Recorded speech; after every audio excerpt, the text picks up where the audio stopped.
We've got audio, and we are live. Perfect. Let us begin. Shabbat Shalom, my most esteemed friends, honorable judges, LVE tribe, as well as everyone else accompanying us. On this rather precious, sunny, which would seem to be kind of like summer day of Shabbat, corresponding to Shabbat the 12th of the year 5994, 31st of January of the year 2026, in which we shall study yet another chapter of discipline and wisdom, part 52, which corresponds to Proverbs chapter 3. We shall begin by greeting those who have had a birthday during this week, which are as follows: Omar Bonilla, Colombia; Alexa Cordero, the Dominican Republic; Norma Florian, the U.S. of A.; Rocio Claribel Hernandez, the U.S. of A.; Juan Parra, Colombia; Andrea Sanspad, Costa Rica; Juliana López Pineda, Colombia; Víctor Manuel Peguero, Colombia; Eduardo Bertinat Garro, Argentina; Abel Espinal, the Dominican Republic; Sofia del Sandra Miranda Aguilera, El Salvador; Gilbert Lenin Jimenez Ramirez, Colombia; and David Macedo Santos, Brazil. To each and every one of you, a great big hug on behalf of the entire Eternal Truth. May you have a very happy birthday and may you have lots of blessings. I'd like to greet the Roblero family, which are Minto, Heidi, Jamie, Uriel, and Sariel, which are visiting in Guatemala. That's why there's no flowers. That's why Brian has to do the oil today. So then I can imagine that they're listening, and if not, maybe they'll listen later. But greetings to each and every one of them. We missed them here. It's 5 less, and Eduardo didn't show up, so it's 6 less. Few people today, but we'll study either way. So greetings to every one of you, because I can imagine that they're all listening either way. May you have a great day, and may you return soon. Very well. I think that the Roblero family will be absent like 3 weeks, so then it's going to be 2 more Shabbats that they won't be present. There's not going to be any flowers or anything. So then let us, we're going to be missing them very well. I remind you that you have to subscribe to Odyssey. Those who have not subscribed, the account is below the description of this video. And Rumble too, because in case they take out other videos. Shemah Israel, YHWH Eloheinu, Ekhad, Hero Israel, Yahweh our God, Yahweh is one. This is the secret, the main base that opens in order to understand the scriptures. The scriptures are concealed, like Proverbs 25:2 says. It is the glory of Elohim to conceal the word. It is completely concealed, yet the glory of the king is to search out the word. Only the kings can understand what the scripture says. The rest will say in Jeremiah 16:19, Yahweh my strength and my fortress, my refuge in the day of tribulation, and to thee shall come the peoples from the ends of the earth, and shall say, how many peoples? All the peoples. Only lies was the inheritance of our fathers, founded to which there is no avail. If it is men that makes themselves gods, then they are not gods. That is why, behold, I shall make it be known to you. This time I shall show you them the strength of my name. They shall know that my name is Yahweh. That Yahweh is a concealed name. It's not referring to the Creator, but rather those who will rule the earth. All this, we've always studied it. So then you know this practically by memory. Very well. Remember that I'd love for you to ask questions. Send them to my Facebook. Lately, it would seem that nobody has questions anymore because you almost don't ask ever, but it's very good for you to ask because I'd like to answer them. And the study becomes very interactive. I have one which says, but before that, I'd like to read the text of the invitation, which is Proverbs chapter 3, 1 through 2 in the New Living Translation. My son, never forget the things that I have taught you. Keep my commandments in your heart. If you do so, you will live many years, and your life will get satisfaction. The first chapters of the book of Proverbs are a great introduction to the words which Solomon will develop later. Of course, before giving his wisdom, First, he's going to give a great introduction so that they appreciate, because there'll be pearls, there'll be a whole bunch of precious jewels, but nothing is appreciated if a large introduction of a presentation is done of what will be spoken of. So then, all of the first chapters teach for what will be taught to be valued, or else it would make no sense whatsoever that you read the book. The only question that they asked me this week is as follows. Hello, Christian, happy Shabbat. I have a question. Do you think we're going to need what you taught us to keep? Well, it's two questions actually of the same person. What we learned to keep, just in case we thought that a great tribulation would come by 2018 specifically, or a little before that, but from 2018 and on, actually, for the great tribulation, there's no need to keep anything. What would be good to keep would be for eventual problems that could come in a country, whichever, like for example, what could have happened to people in wars and invasions and some sort of natural disaster. It's always good to have enough food and provision of water, some way of how to defend oneself, those three things. Food provisions, water provisions, some way of defending yourself. It's good to have it, because then it gives you mental peace. For how long you decide that, but it'd be ideal that every lineage at home may have, at some point, somewhere, kept water, food for 30 days. It's a good provision that gives you mental peace. There's no need for a longer time, because actually there's a disaster for longer time. Actually, we're talking about something enormous that we could not think that could take place. We do think that there will be wars, disasters, and all the rest. But all of the prophetic projection that we believe that will happen is not based on whether we have to hide ourselves, exclude ourselves, and protect ourselves. And it won't be so. It won't be so.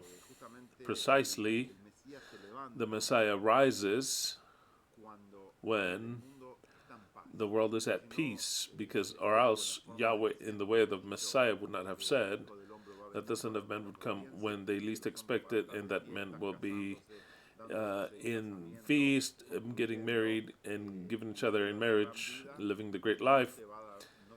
And they will not notice. Evidently, if we read in that passage, it'll be like in the days of Noah. Nothing was happening, nothing, until the deluge came, and it took them all. And so will be the coming of the Son of Man.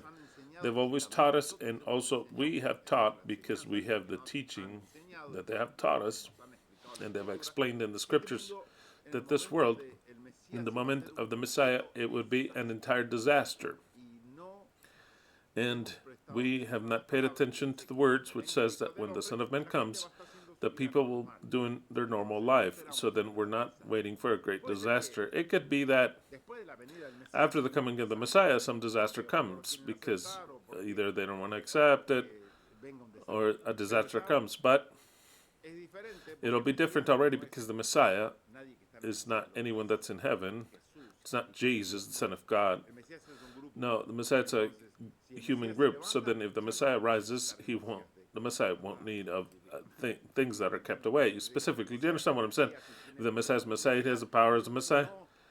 He doesn't need to keep things. The Messiah does. So then, when the Messiah shows up, it could be that there will be a great commotion in the world, but we're not going to care about that, because we're on another plane. So then, is it good to put away some food? That'd be great. Give or take for a month, and the rest in water. Or else, all of you that have put this food away, it'd be good for you to start to consume it if it's not ruined. Very well. Pardon me? Oh, medicine? Yes, of course. Medicine, of course, too. It's been great for us to keep some sort of medicine, like, for example, something for pain and antibiotics. That would be the great. In the U.S., Evidently, they don't sell antibiotics unless a doctor prescribes them to you. But there's antibiotics that are the turn of the page. And in other countries, it'd be great. It's always good to have something, not a lot, some. For a month, I've told you. For a month, I've told you. Very well. The other question is this, something else. Can you give us a message of hope?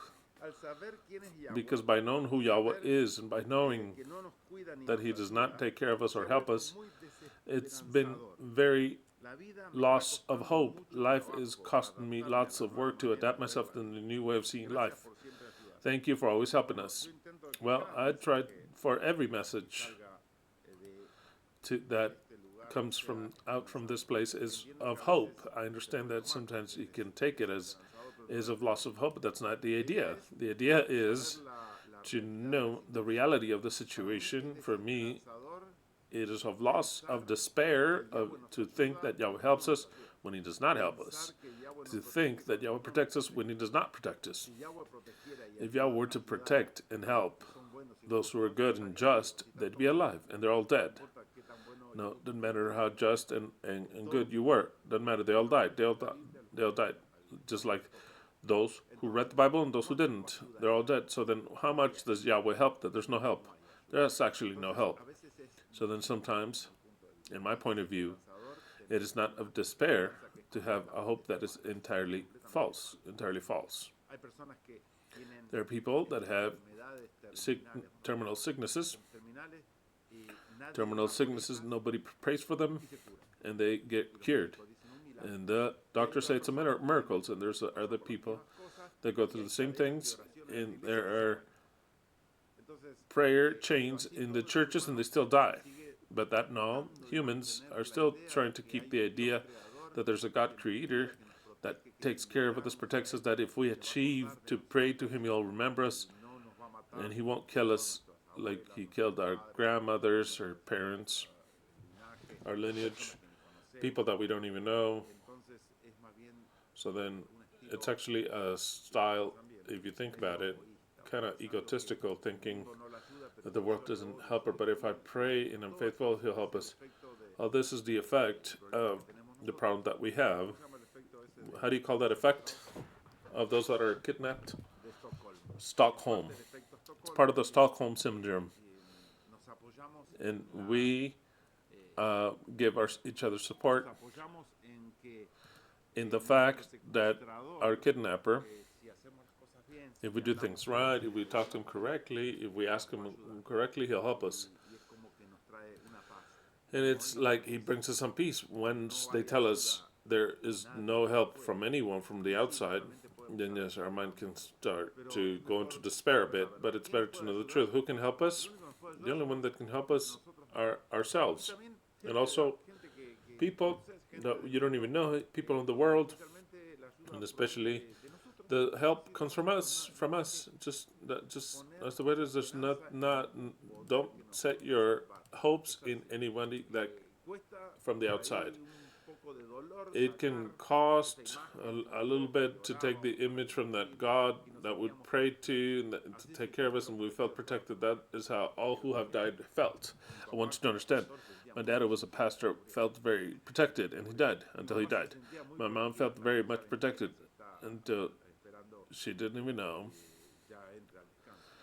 that, that she was going into, she's just waiting to go into rest. There's no sense to placing hope in something that is not true. The only truth and that could help us anything is ourselves. We can help ourselves and the people that surround us. It is humanity. We're here to help each other out. When we set our hopes in something else, we take the hope out of humanity and we take the trust in our own power and desire, and that is when we go into a problem. I understand it's difficult. I cannot change the situation. For example, they ask me here, can you please give us encouraging messages? The only encouragement I can give you is that you have a special power within, that as long as you don't start to trust and believe in it, you're going to feel a complete unrest, because Since you don't trust yourself, you don't have confidence in yourself, who can help you? If I tell you that God doesn't help you, then who can help you? Sometimes you look those around you and they're not great help. In fact, they could be that it's an unhelp as the soccer player. The unhumble, it would be an unhelp. So then the only one that can help yourself is yourself. That is where the faith enters, what is precisely called, which Yahweh, in the form of the Messiah, he said, if you had faith as the grain of a mustard seed, you would move a mountain. And notice how it is. If you had faith in God and God moves the mountain, he doesn't say that.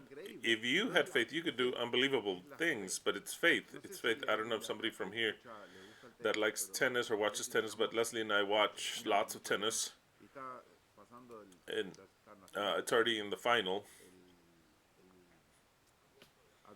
The Australia Open, which is the Australia Open, is one of the 4 greatest titles, the Grand Slam titles of the tennis year. So then you got Djokovic. Djokovic, and he is actually the GOAT, the greatest of all time, the GOAT. He's won 24 Grand Slam titles and a whole bunch of things. I always liked the way of Roger Federer plays, but I started to be inclined later in the way of thinking and acting of Djokovic. Djokovic played a game that's impossible against Yannick Sinner. Yannick Sinner is a young man of 23 or 24 years old. He's number 1. He's number 2 now with Carlos Alcaraz. And they're 2 number 1s because they switch 1-2, 1-2 back and forth. They're the best in the world. There's a great difference with the rest. They're young men. But Djokovic, 38 years old, and of course,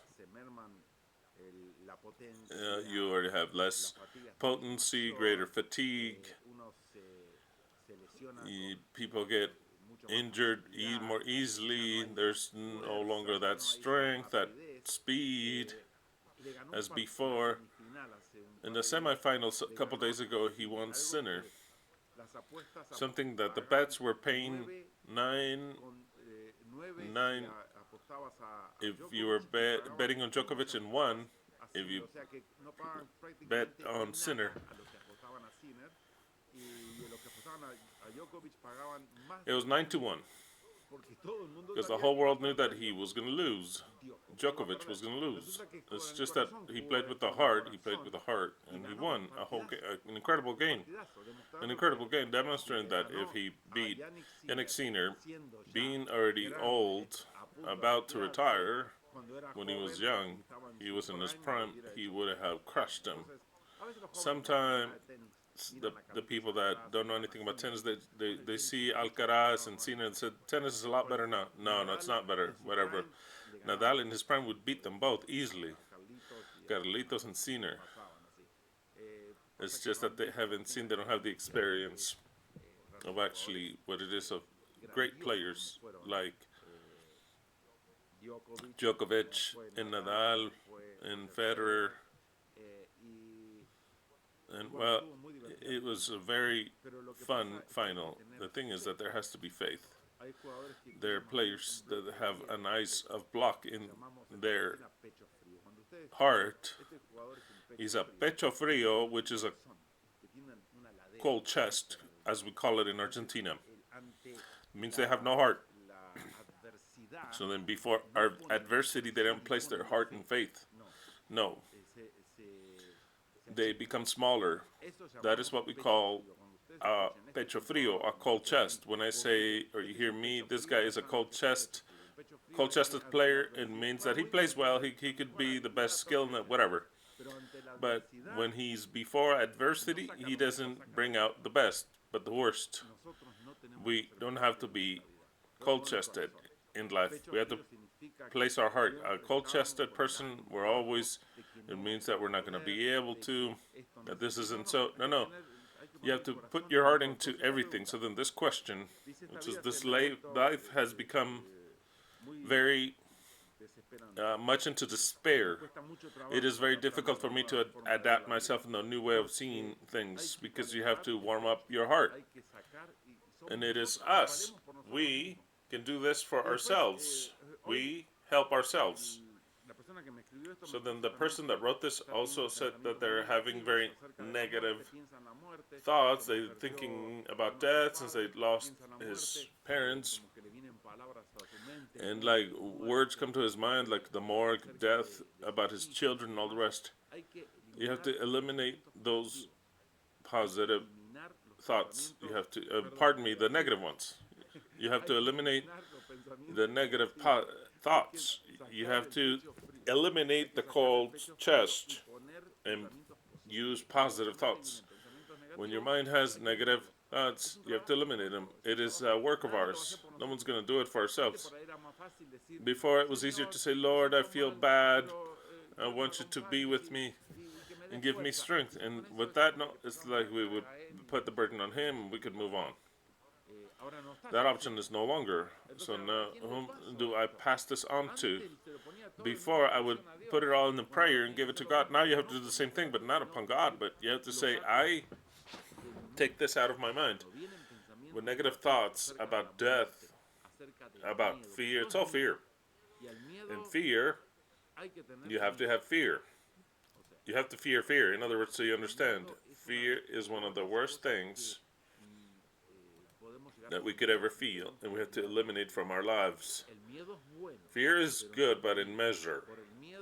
Because of fear, sometimes we do things correctly. And out of fear, sometimes we do things in a way that knowing that they could turn out in a different way, we do it carefully. Fear is okay, but when there is an existential fear, fear to death, fear of death, fear of death of others, the only thing that it's going to bring to our lives is going to be conflicts, different types of DHSs. You have to eliminate it from our mind. We have to be able to think that we have life in ourselves, even if we die. Look, even if we die, how can I make you understand this? You have to repeat it to yourselves in your mind. Is it crazy? It's all crazy in this life. There's a reason why you're listening to me. Life is alive. Before you used to worship God and you used to say, God, if I die, I want you to resurrect me or whatever. Well, now you have to repeat those words to yourself, that we're immortal beings, that we're not scared of even death. No, nothing can destroy us. It has to enter into our mind. Is that easy? No, it's not easy. It is the work of every one of us. So then I can give you encouraging words, that's fine, but the work, you have to do it yourselves. You have to eliminate the existential fears, which are the most dangerous, And this is an existential fear. Because of your own life and the life of the rest, we can't do anything because of the life of the rest. What we can have is, we can be assured that if something were to happen, we're going to resurrect. Have that hope, that faith. That is the faith that moves mountains. Those mountains are fears. It is situations that would not seem to be able to, that we could resolve, but the faith in ourselves solves it. Who are we? As long as we don't understand who we are, we're going to feel fear, and we need a third, that would be Jesus Christ, the Son of God, whatever you want. That used to help us to continue on. For us, that is not valid anymore. No validity whatsoever. The only validity here, it is us, and no one else other than us. There is where the I am enters, but that I am enters. It's not easy. I'm telling you, it's not easy. It is difficult for all of us, but it's the only way of surpassing the fears and surpassing the situations in this life. I am, and I fend for myself. That's the way it is. So then, that is the positive message that I can give you. That you have to learn to develop that quality. Very well. Now we enter into Proverbs chapter 3. Like I tell you, we'll study everything because it is simple. It is an introduction to value things. Proverbs chapter 3. Yes? We're very sorry that there's been a passing away lately. Oh, I didn't know. She just said it in the chat. He was still in the eternal truth.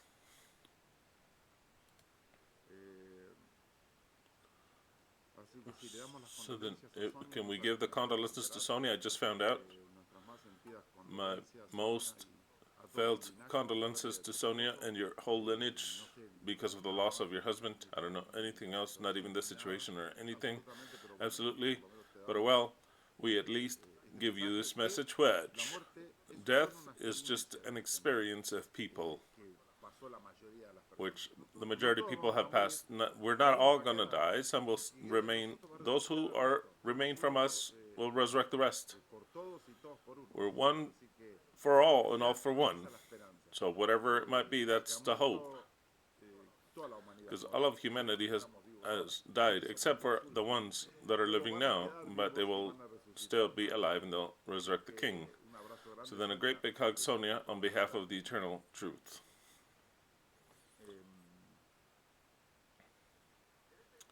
In this introduction,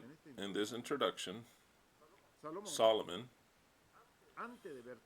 before pouring out his wisdom, he's given value to his words, because what he's going to teach has so much value that he says, my son, do not forget. It says, my law in Proverbs, the Spanish 1960, but the word that is used is Torah, and Torah means teaching or instruction. My son, do not forget my teaching. In your heart, may your heart keep my commandments, and commandments can also be translated as words, and may your heart keep my word. Solomon is not saying anything yet, but you have to first present in a special way. It's like when somebody's going to give you something and that gift is very valuable, they're not going to give it to you just like that. You may have an idiot that can give it to you like that. We know that because he hasn't learned, but a gift becomes by showing that there's something valuable within. Sometimes it's also given with a card or some words, or with the one that brings the gift. It says this for you because you deserve it, and all the rest. There has to be a presentation of something that will be given, and Solomon will give wisdom, and wisdom has to be given and shown as is, because if we don't sell our words, they are not valued. And that is something already of wisdom in itself that I'm teaching. Never give anything without saying how marvelous it is that you're going to give this, or what a good it's, or why you're giving it. It is to adorn and to make the gift great again. That is what Solomon is saying. Solomon is saying, do not forget about my teaching, and may your heart keep my commandments. And the Jerusalem 2001 says, my son, do not forget my instruction, and keep my commands in your memory. In the New Living Translation, it says, and I'll read number 1 and number 2. It says, my son, don't ever forget the things that I've taught you. Keep my commands in your heart.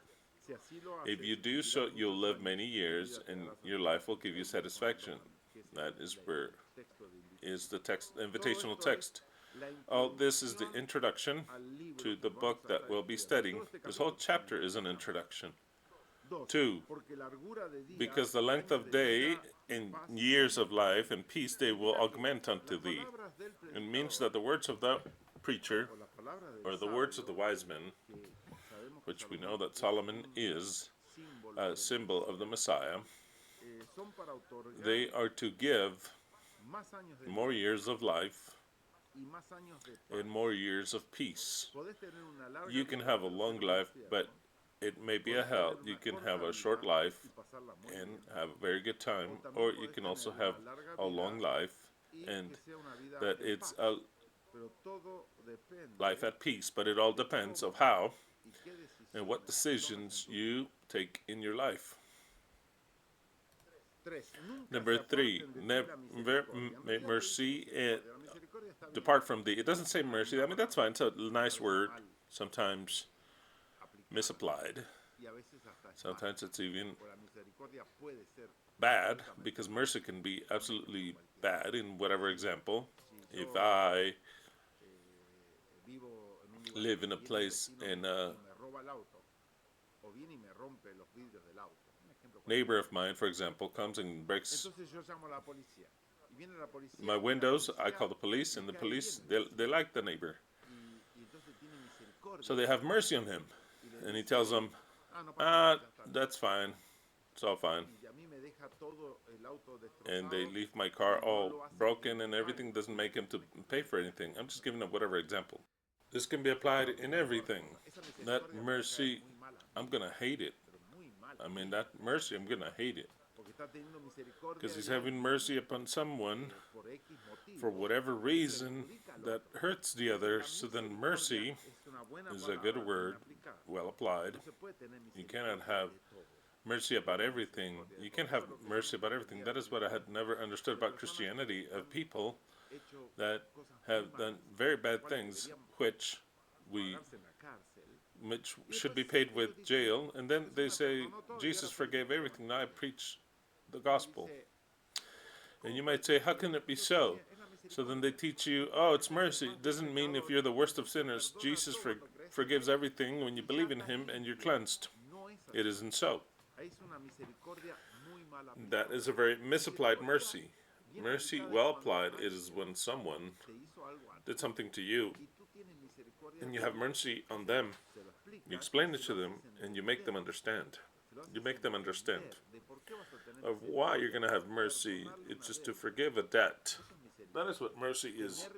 To have mercy is to not apply a penalty. But only the offended person can apply it. The offended person, not God. God can be merciful with someone that did a wrong to me. It cannot be, because it's got nothing to do with it. It's a stupidity that they taught us that there is an offended God with us because we did something to offend him. No. No third one can come and say, I have mercy for whatever he says, but I'm the offended one. So then we've got a merciful God that forgives everything, but the offended, he doesn't care about them. Those he stole from, those that he hurt and violated, he forgives it all. What about the offended people? Nothing. Mercy is a word which only can be applied from the part of the offended person. Remember that. From the part of the offended person, never from a third, never from a judge, unless the judge sees that the one having mercy is the offended one, so then he applies that mercy, but not because a judge wants to do mercy against someone that has committed a fault or offended someone, or they owe him something, and the judge says, I'm going to apply mercy. It isn't so. So then, I don't like that word in this text. And actually, that's not the word that the text is using, even though they translated it as so. Actually, the literal word is kindness, which is very different.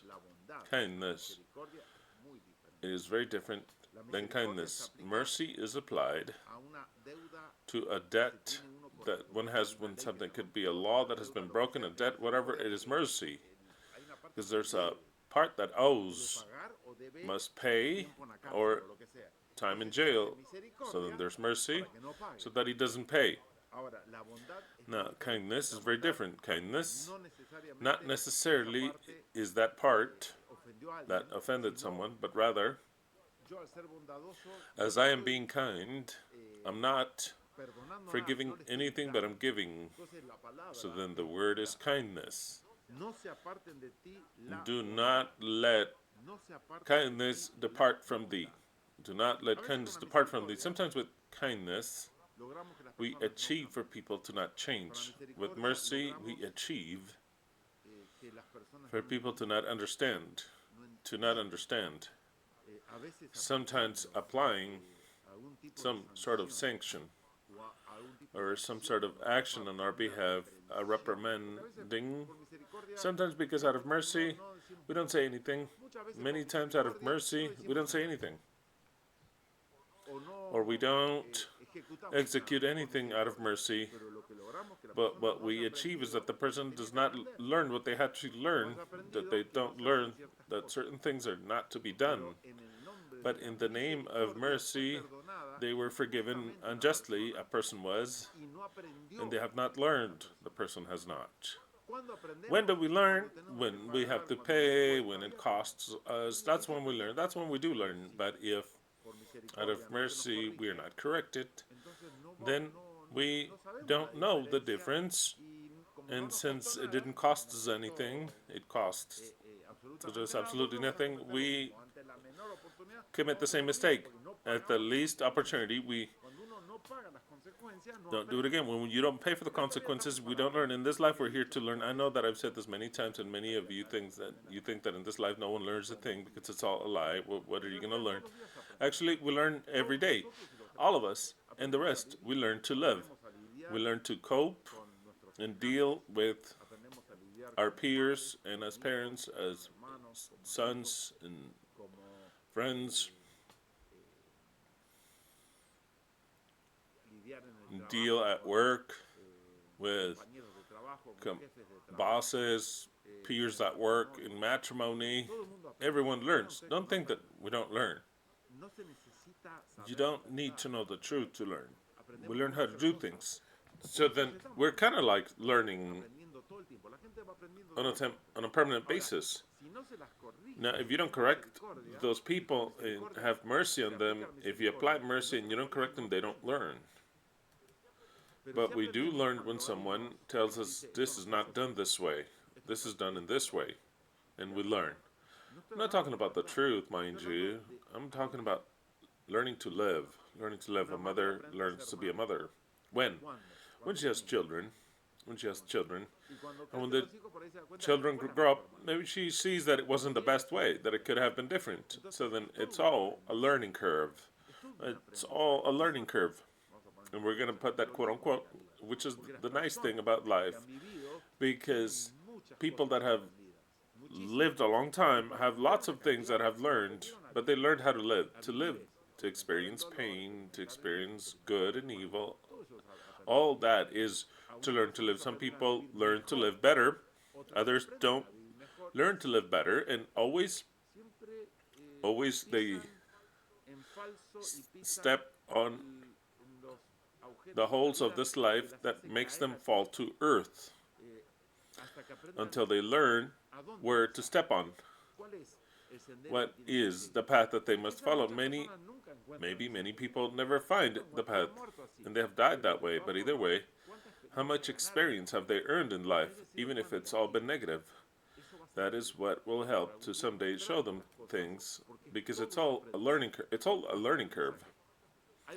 There are places that we say, in the end of it all, we come here and we don't learn anything because it's all a lie. No, we're learning. Even if it's in deceit, we're learning. And we learn every day.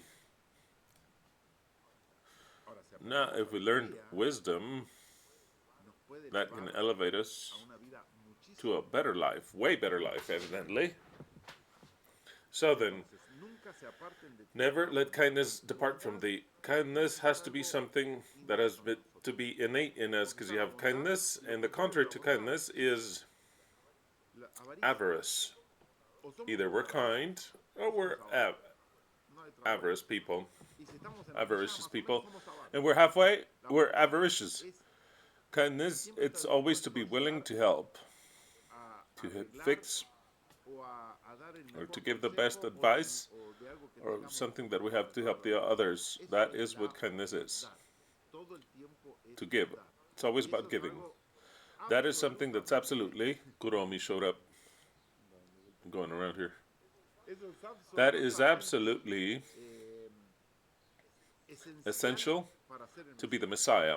The Messiah is kind and merciful when he has to be kind, but it's not one of his characteristics. That is his main characteristics. That the Messiah is pure kindness. No, of course not. He's kind. The Messiah comes to teach. But kindness enters in every aspect of our lives. Kindness in giving our time, our money, in giving advice, in helping our neighbor. Truth and kindness never depart from thee. Tie them to your neck and write them in your heart. When it talks about the truth, it says no one knows what the truth is. Actually, no one knows what the truth is because what the people think that is true, the relative truth. The truth could be something today, and tomorrow it could be something else. So, what is the truth? The truth, and what it's referring to in this preacher, it's his words. He's presenting his words. He's going to sell it to you as the truth. I want you to pay attention to that because it's very easy to say you have to believe the truth, and you're going to hear truths that are absolutely contradictory. Depending on whom you hear them from, whom you ask them from, they're going to tell you that the truth is, I don't know. To poke yourself because of you need some sort of protection. Is that the truth? And that would be the truth. You could hear another voices that say, no, don't poke yourself. No. And you have no way of proving what the truth is and what is not the truth. The only truth is the relative truth of what you are inclined to believe. That is the only truth. For example, I'm just going to give an example. Just an example. Maybe a tiny one of what the truth is. I noticed that in this country, to tell you the truth, I don't want to offend anyone because I know that most of the people that listen to me have a way of thinking because they were brought up that way. And it's going to seem, my words are going to seem strange, like shocking. But it's a truth.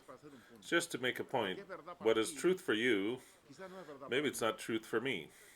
So then you have to see what is better. If we are beings that we try to look for the best, always for the best, no matter what they have taught us, the best, then we're going to discover new truths. And new truths could be that what believed as truth before was a lie. Now, in this space of earth that we have here in the north of the U.S., and I include all the countries like Mexico, Guatemala, El Salvador, and all the countries of the north. I don't want to mention anymore because I don't know their culture all that well, but I've noticed of those that live here. What is truth for them is completely not truth for me. And who's right?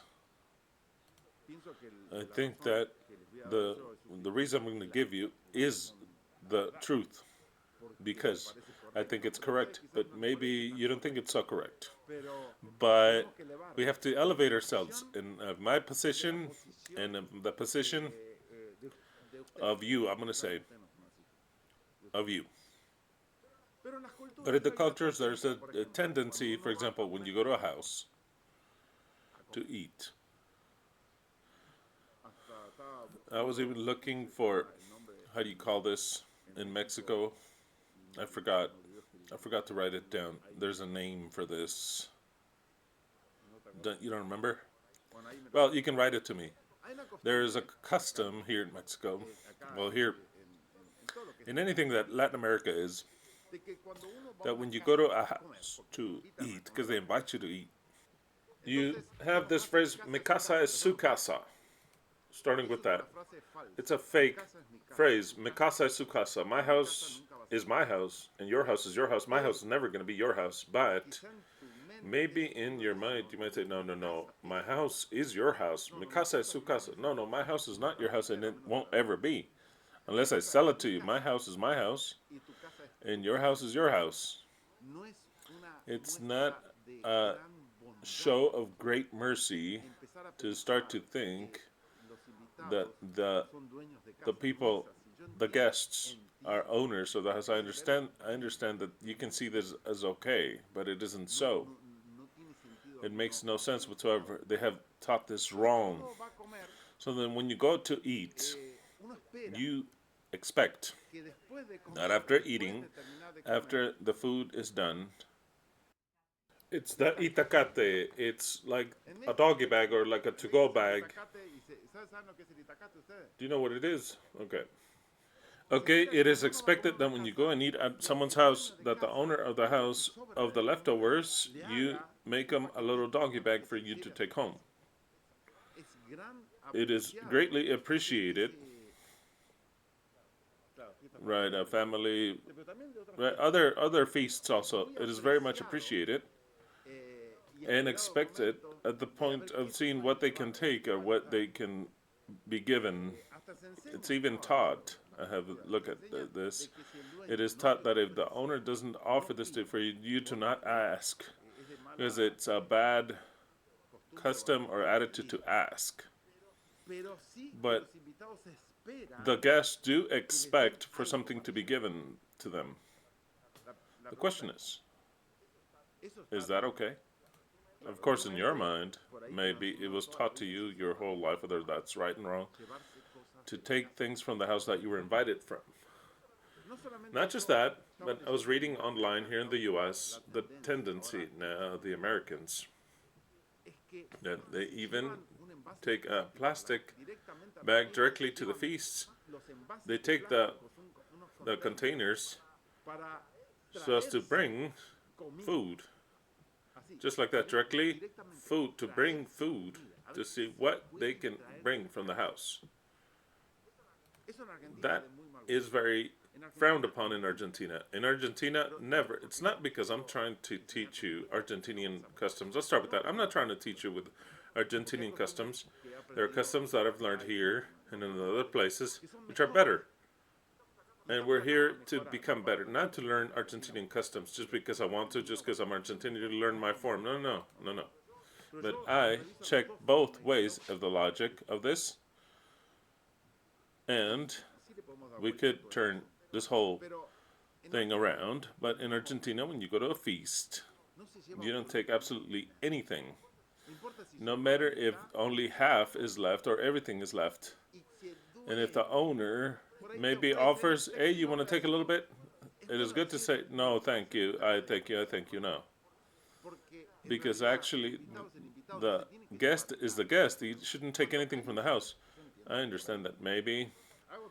I do so many pauses of this because I know that I've argued this with people, my employees of mine. They have even argued me that they can't believe what I'm saying. When you go to a house and you try to do things from that house, it's kind of like we're spreading the booty around because we have not understood the greatness that they invited you to the house. When you're invited to the house, who is the honored person? The one that is invited or the owner of the house? Who is the honorable one? Think about this. Who is the most important one? The one that's invited or the owner of the house? If Trump were to invite me, let's suppose, to the White House to eat, let's suppose. Solomon talks about this. Solomon talks about this later on.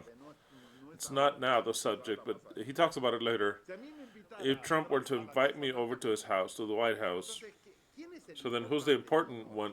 Is it me or Trump? Who has to feel that they're before the presence of the most important one? Think about it. Just think about it.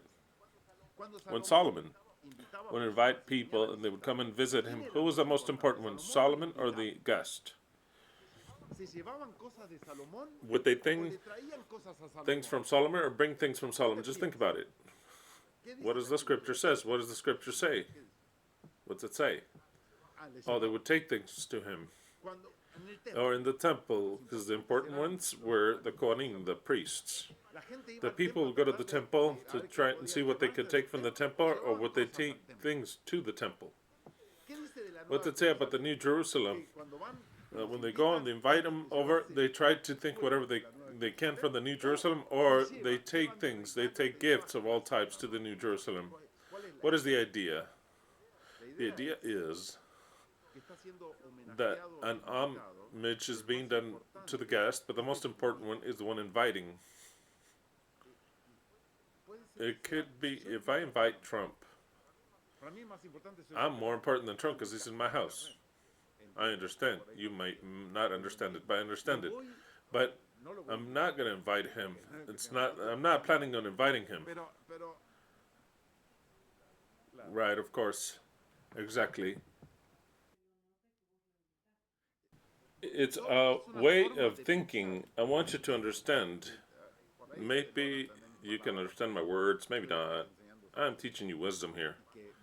And it goes against our established principles. If I invite someone very important to my house, they're still, the owner's still the most important one. That's why he can invite.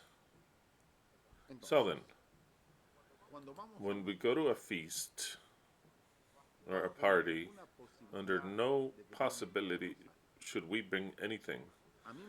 It was explained to me that if you go to a house, for example, in Guatemala, and they eat, and the person of the house makes you a little talkie bag, says, take this. If you decline, the person gets offended immediately. Really offended, as if you're rejecting something that they are trying to give you with lots of love that you have to take with you. How to break away from that custom? Well, in that case, I would tell you to accept the package, because if the person's going to get offended, so as to not make a whole scene, then accept it. Now, that whole culture, little by little with instruction, we could make them understand that there's no need to make a package to the person for them to take, and even less to get offended if they decline. Because I understand clearly that if I were there and I had been born in Guatemala and they would teach me that if I give someone something and they reject it, it's like a great offense, like saying, I don't like your food, keep it, shove it. For example, we could say it that way. What is the custom? You see that humans have customs everywhere. What is the custom? What is the custom? The best custom per se. Well, we're going to study that. What are the best customs later? And we'll teach what the best ones are. Doesn't mean that we have to change all the cultures. There's always going to be one better than another. The other day, Brian was invited, a friend invited him to a birthday party. And since he didn't want to go alone, he invited a college friend, a college female friend. And like one of the customs is to not go with your empty hands. That's important in a feast. They invite you, you have to take something, or else you're left looking bad. You have to take something. So then, between Brian and his female friend, they bought some beers. An 18 pack, was it? An 18 pack of beers. And they took them. You can take a wine, a bottle of wine, or something to eat. So then they went to the party. It was people that were kind of older. You play tennis with them, is it? So then it was middle-aged people, right? It's not all young people, 30 years old. So then they ate pizza and all the rest. So then when they're about to leave, they had not drunk the beers, not a lot. How many had they drunk? 2. So then there were 16 beers left. So then the girl says, since we're leaving, I'll take the beers. I'll take the beers.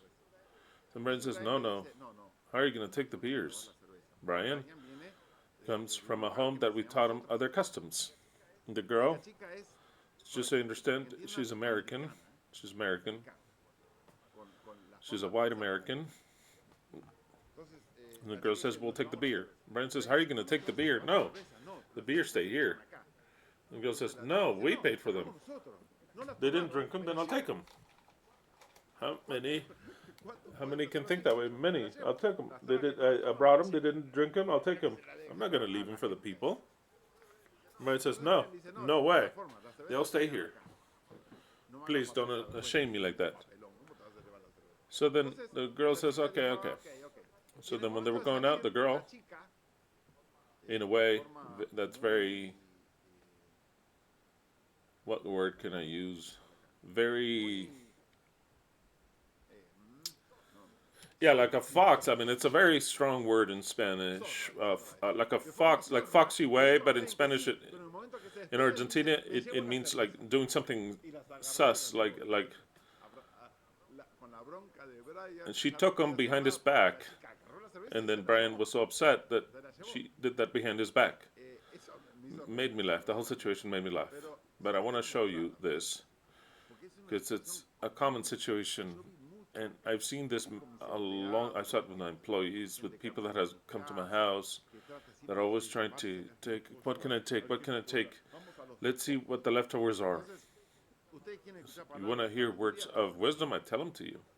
No matter what the custom of your country says or how your mom brought you up, doesn't matter. What's important is to learn to be better people. Because to be the same, then why listen to me? There's no need to listen to me. If your mom has given you the instruction in your culture, then why listen to me? But I want to learn. I also, on a permanent basis, I learn better customs. Taking out, if I have to take some of my own, I take them out, I change them. But in this case, when one goes to a feast, first of all, you have to take something, and another, don't take anything. And if the owner of the house offers you something, very delicately, you tell them, you know what, I thank you, but no. And if they insist, so as to not make him feel bad, because if it's that type of an owner that wants you to take something, accept it. But only if they insist, because many owners will tell you of houses, oh, you want to take something? You want a little bit? So then when they say, no, don't worry about it. I'm so full, I ate so much. So then you can get out of that situation that way, because it's nice that the owner can offer you something. What's not nice is that the other people accept like a beast. Yes, of course, yes. I want more. I want to take something. What can you give me? I want more. Another one of the customs that Solomon is about to teach. Just imagine, Solomon tells you, when you're before the king, don't eat a lot. Don't eat a lot. For what reason? Because the king will evaluate you. A person, when he goes to your house, will evaluate you on a permanent basis. How you act. That's what it is. We're judging permanently. Life is not like they told you. It's so simple. No. When we learn psychology, we learn to evaluate people, how they act.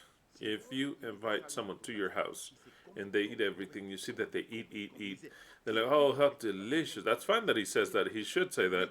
How delicious. I want more. Yes, I want more. And then he eats. You have some more? And some more? Can I get seconds and thirds? And you're like, it's okay for them to eat your food, but there comes a point in which the owner of the house says, this guy, is he starving to death or is he taking advantage? I can't explain to you why. But even Solomon tells you in the presence of the king, don't eat a lot because he's evaluating you. If he sees that you eating desperately, he's going to think you're a low-class person. A high-class person eats what's necessary, what is offered. They could even have seconds, but always keeping the normality. When there are people that are absolutely desperate, the guy evaluates and says, this guy comes to try to eat even the most that he can. And then later, if he can take something, he'll take something. We'll study that later when we study the word of precisely the text and what Solomon says in the presence of the king, don't eat a lot. I'll explain to you for what reason not to eat a lot. Why it causes a bad impression. A bad impression, such bad impression as that they want to take things from your house. When we go to someone's house, we don't take anything. And it doesn't matter, and don't ever think, oh, there's so much food and there's so few for them to let them throw it onto the garbage can. Just think about it that way. Let them throw it into the garbage can all together, but it was a gift for the person. I'm never going to bring things from that person. When they come to my house, he brings his presents to me, his gifts, but he doesn't take anything from my house. He doesn't take anything from my hands. They are situations that are very different to those that we have talked about. Let me ask you, in chat there, how many of you have understood things backwards, that it's good to take things from the house, and if the owner offers, take all you can? I remember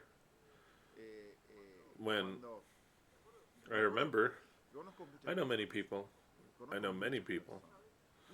One time, when a person that I would play tennis with, that was from Africa, he played very well. And so then he tells me, I also play ping pong very well. And I said, hey, come to my house and let's play ping pong. He really does play well. I won. I beat him because I played better, but he plays well. And all of a sudden he looks like that and he says, oh, what a beautiful tree of limes you have.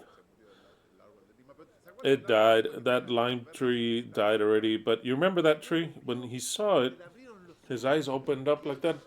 Oh, can I grab some? Yeah, I said, sure. He emptied the tree.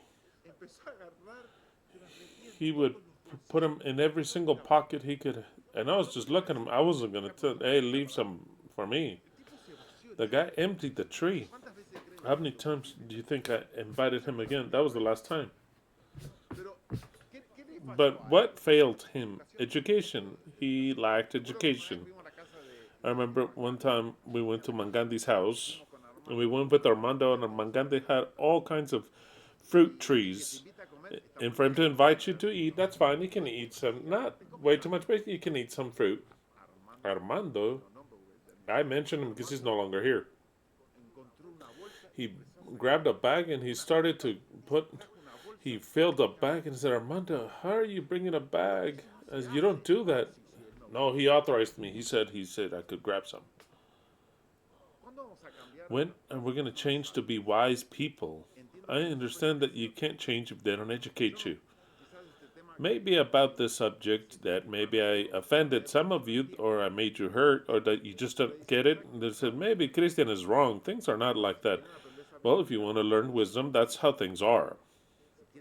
If you want to be fine, educated people, don't ever take anything from a house. Nothing, even if it's way too much. And think in your mind it's theirs.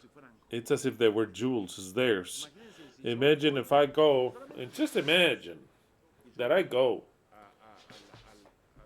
The president invites me, and we eat. And then I grab a fountain, and then I start to put the things that we eat, because there was lots of food, because the presidency. There's way too much, and I start to. How do you think the president's going to look at me? I want you to stop and think, because sometimes I get it that we have not been educated, but he doesn't look at me and never invite me ever again. It could be food, jewels, could be whatever. We have to learn to be super educated people and to educate the world in many things. In customs, for example. Well, that's a different education. I'm not going to tell you about that one. I'm not going to talk about that one because it's for another example. But kindness does not mean that we're kind in order for them to take everything in my house, eat us out of house and home. No, that's not what kindness is. That's a bad custom. Think about what I told you about the food. I had employees, and I educated them. That when I would invite them, they would bring something, and they don't take anything from here. And they started to understand it. They like the system. I do get it that the customs vary way too much. I don't even like. In Argentina, you don't ask.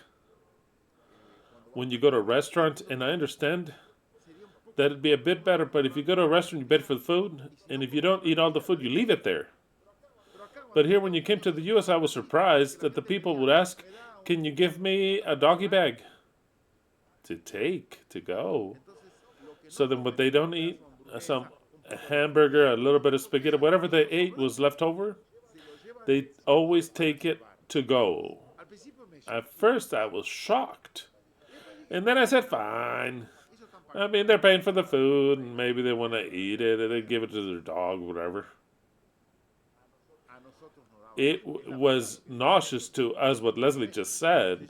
If I eat spaghetti and I eat half, and I'm not going to take it, throw it away, fuck it, and throw it into the trash.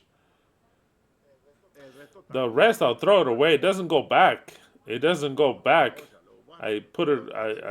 into the garbage can directly.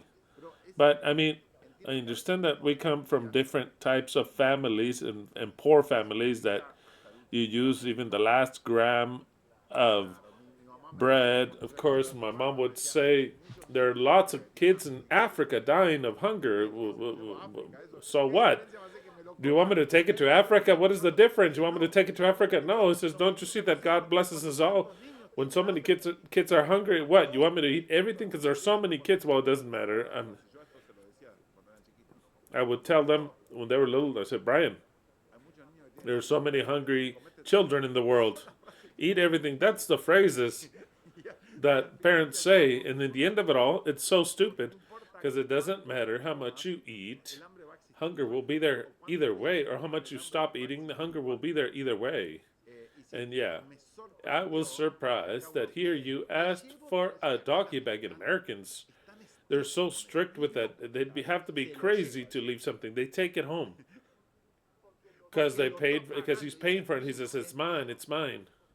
It's customs. They're not so nice. They're not so nice. I understand all the points of view. I understand. I get it. So another type of custom. Another one about Latinos here. They invite you over to eat, and the whole world separates themselves from the table, and they feel you like you're the king that came home, and they don't sit at the table. I went one time of an employee that invited me to eat. I went to his house with Leslie, Angelina, and Brian, and the people disappeared from the table. They sat us all four, and they would start to serve us. I looked at them and I said, "Aren't you gonna eat?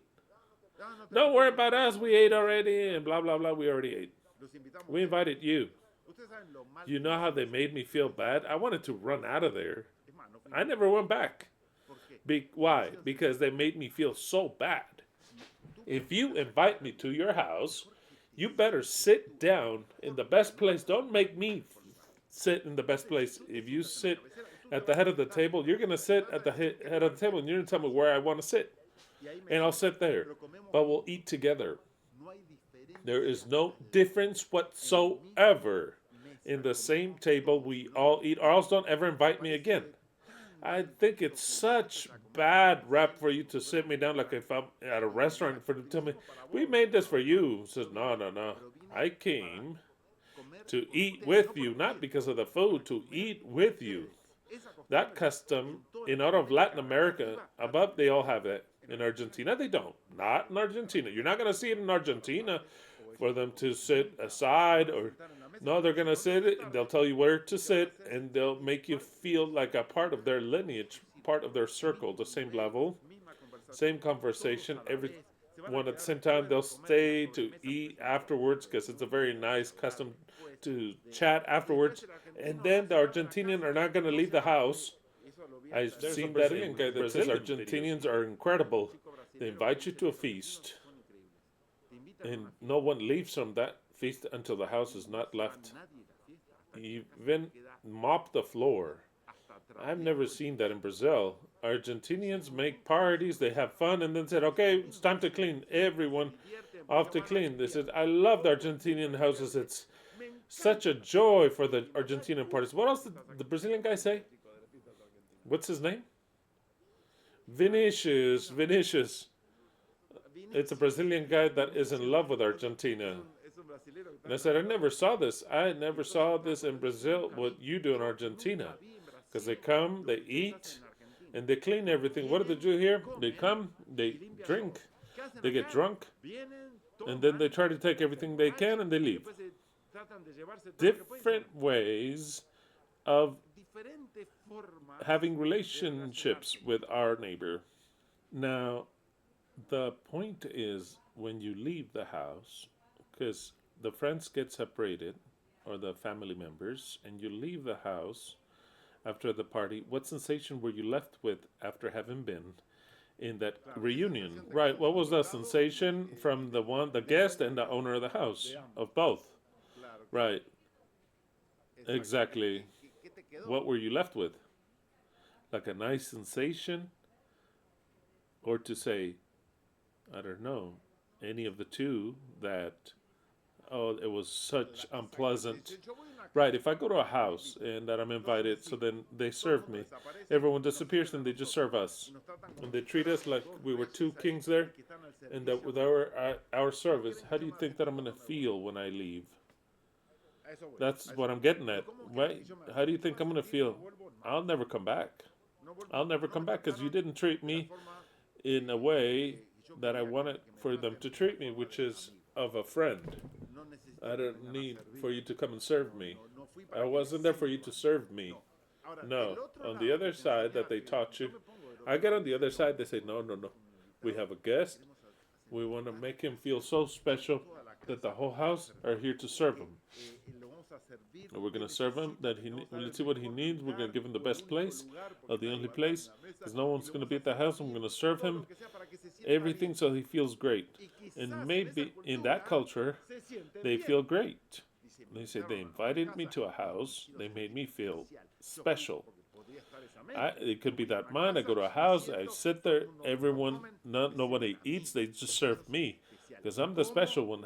I go and I eat and no one eats. They serve me. What else do you want? Like a restaurant. And then they give me a box with everything that I didn't eat. Oh, how great. How great. I feel great. Is that right or wrong? You didn't understand what is about the part of friendship. Why are we there to eat together? What is the point of eating there together? You made me feel like if I was a homeless person and you said, hey, come here, I'm going to feed you. Even if I brought somebody from the house, I'll eat with them. Because the grace of inviting someone over is to eat with them. To eat with them. Not that they feed you, but it's to eat with them. If I go eat in someone's house, the only thing I expect is that the one that's invited me to eat with me because we're friends. And not to eat before, but or later, but to eat with me. If I'm going to eat alone, I'm not going to eat there. I will go and eat with him, not alone. If you understand that principle, you start to change the ways. We're not here to see who's right and who's wrong. I'm right. Just tell it to you like that. I'm right. If you think that you are flattering someone, and if you invite me, you know the rules. You already know the rules. You know the rules. You can't eat before or later. You eat with us. Just like us, in the same house like us.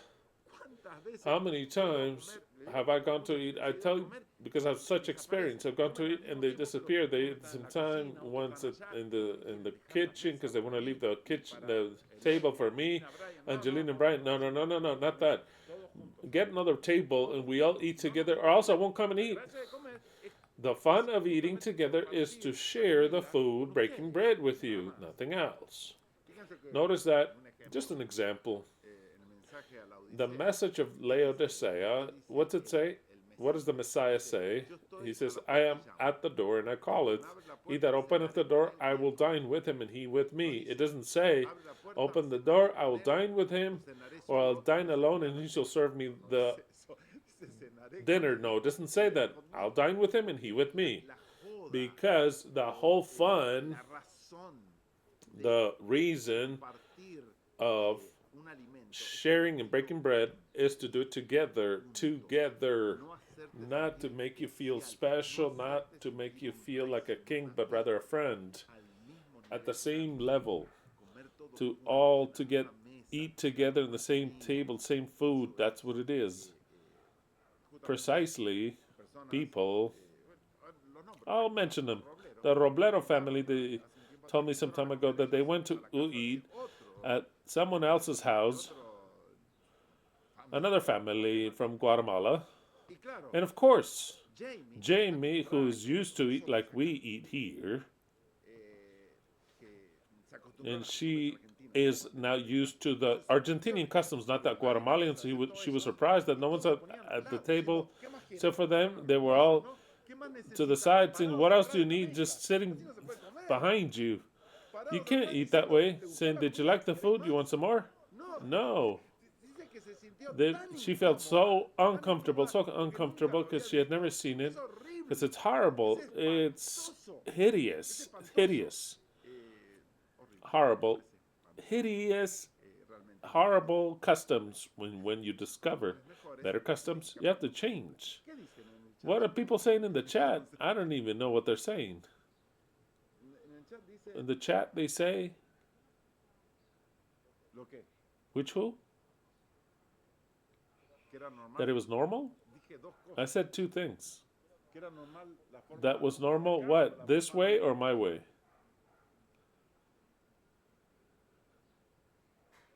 In Peru, they say that they thought it was normal. What was normal?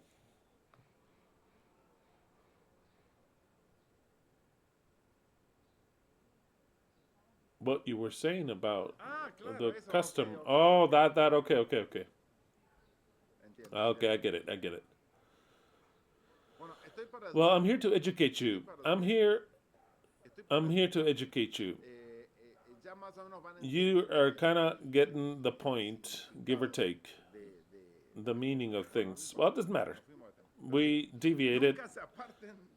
Never let the kindness. Maybe that's what I'm asking. Right. No, I get it. I get it.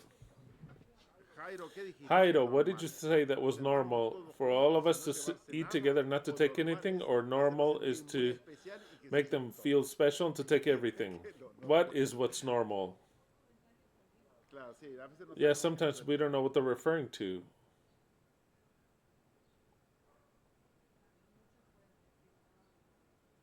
Many could say that.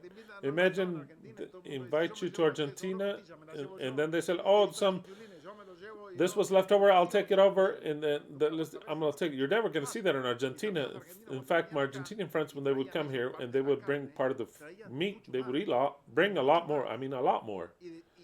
And I would say, "But this doesn't matter. Keep it." I mean, it's like a gift.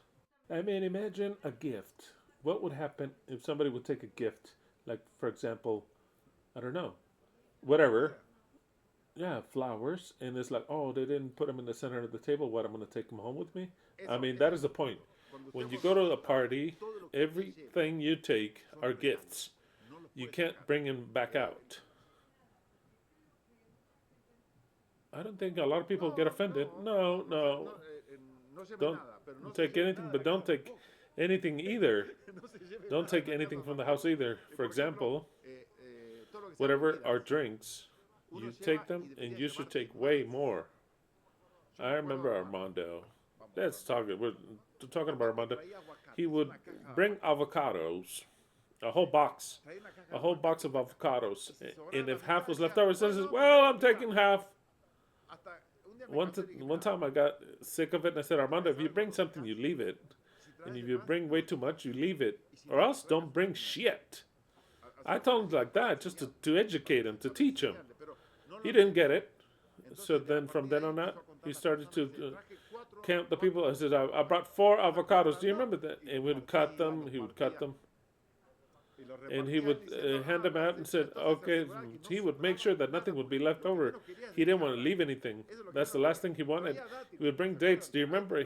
He would bring a box of dates, and we wouldn't eat all the dates. And so a little bit of dates were left. He would take the box. I said, don't do that anymore. If you bring something, leave it. It's a gift what you're bringing. You're not bringing at a measure, and what is left over, I'll take it. I mean, it's horrible. I could never make him understand because his mind, I mean, it's difficult. In fact, I understand.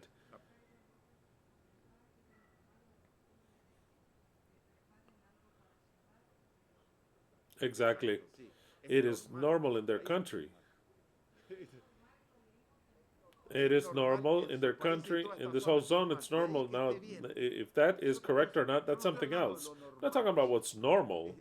I'm not talking about what's normal. I'm talking about that it is what is a good custom. Because if they want what's normal, then why listen to me? Why do we listen to Solomon? I understand that that's what's normal, but it's wrong. It's wrong. That's why I'm teaching you this. What was I telling you? Is that if you take something, take way more with the intention that the owner keeps it, even if he has to throw it out. Because that makes the owner of the house feel great, makes him feel great in every aspect. I understand. In eternity, we're going to be looking for the best ways. The ways, just imagine. Yahweh gets here in 2 angels with Abraham. And Abraham, in that time, he makes a feast for him. How much food did Yahweh and the angels take?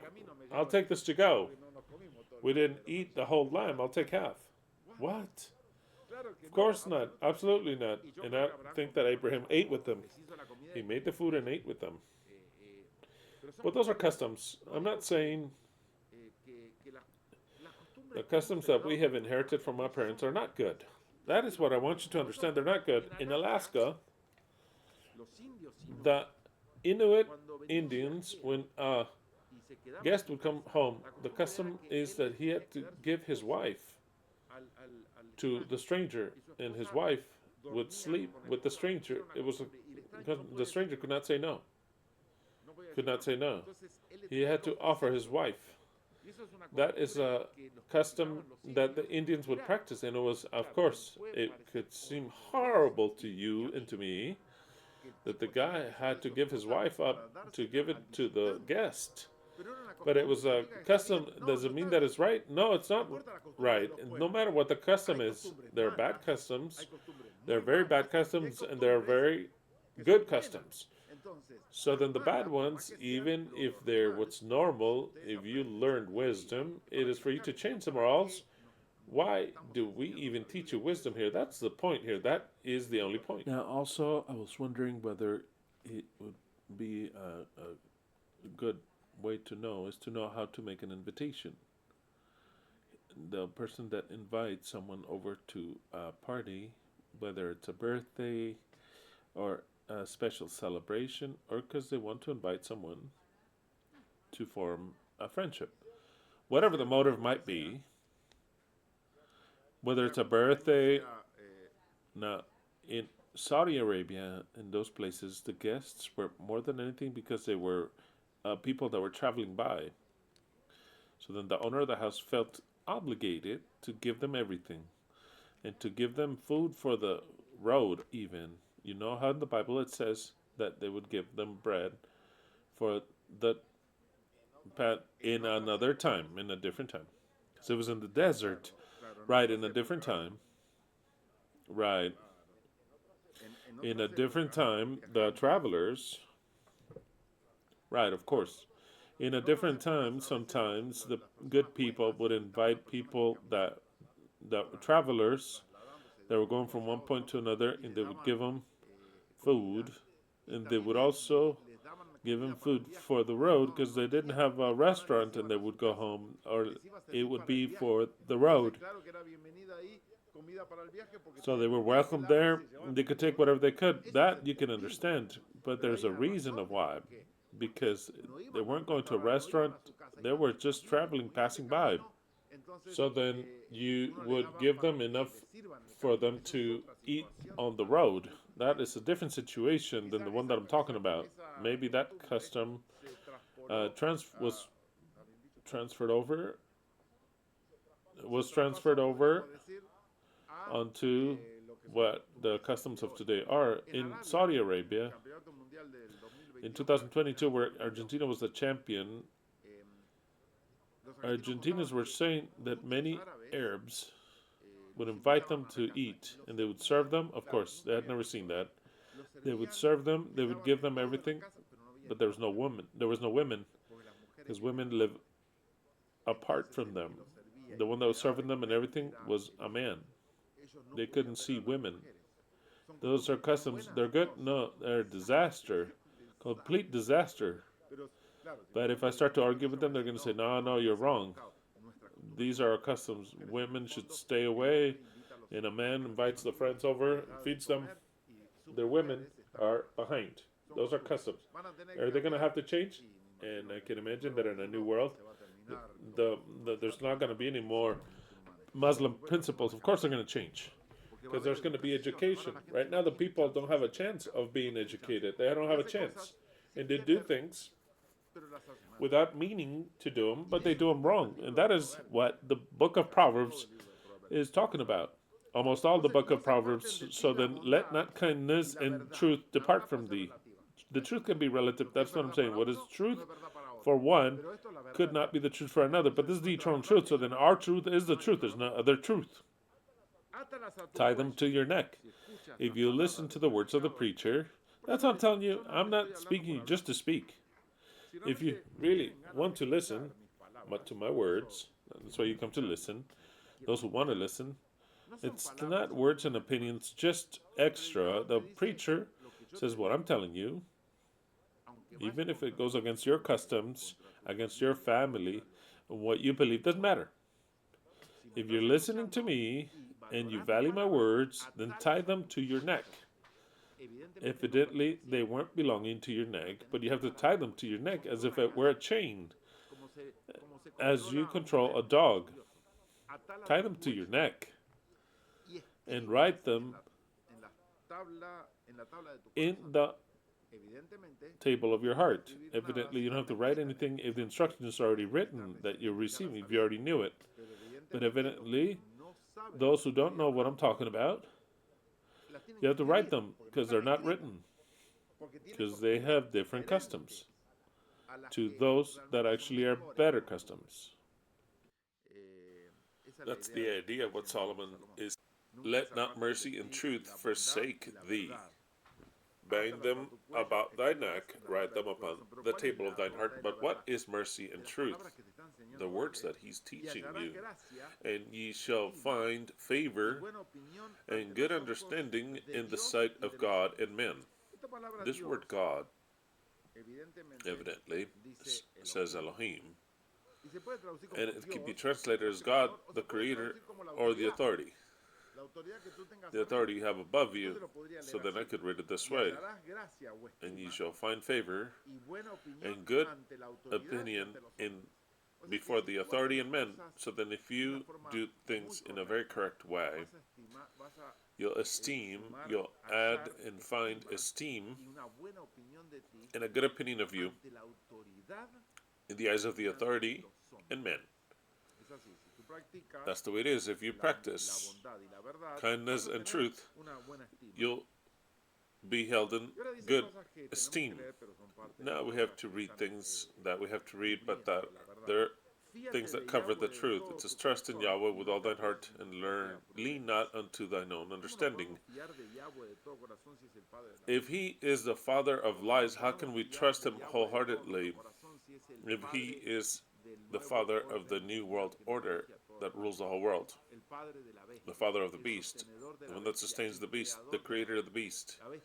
The beast would not exist if it weren't for him. So how can I trust Yahweh? This is the part that is concealed in Scripture. Of course I don't trust Yahweh. It's all the contrary. I distrust Yahweh completely on a permanent basis. I cannot develop any trust in him. If he's the one that guides my enemies and guides lies, if the world is the way that it is deceived, it is because of him. Even though he could make the truth flourish, when someone has at least a little bit of truth like Hammer, he in himself crushes him. How am I going to trust Yahweh? It's impossible. So then, whom should I trust? Well, what I believe that is truth in me. I am. You have to trust yourselves. Be confident in yourselves, but not in Yahweh. Acknowledge him in all thy ways, and he shall direct thy paths. Yahweh does not direct anyone's paths. He does not make anyone's paths straight. He twists them all, which is different. So then, if I'm going to trust that Yahweh's going to make my path straight, you know what a path is, right? The way where we walk. If he has to make my path straight, we're fucked. Because he twists it and twists everybody's paths. Makes the walking super difficult in this life. So then I will not trust Yahweh. I lean in my own prudence. And I recognize in my path that the only one that can make things straight is I, no one else. That is what you must believe. When you give Yahweh that trust or that responsibility to Yahweh to straighten your path, he won't do it. That's why the world is the way it is. He won't make it straight. You've been trusting in Yahweh in the churches. Did he straighten your path in the churches? You've been in the churches for years, kneeling for him to straighten your path, and he wasn't going to ever straighten it. You had to listen to another human being, not Yahweh, another human being, to start to see and get a glimpse of the truth of a righteous path. So then, whom should we trust in ourselves? And when I say ourselves, it's yourself and in what you believe that are your companions and your friends in the truth. That's what it is, in ourselves, in this group, the eternal truth. In that, nothing else. There is nothing else. Be not wise in thine own eyes, fear Yahweh, and depart from evil. That one's good. That one's good.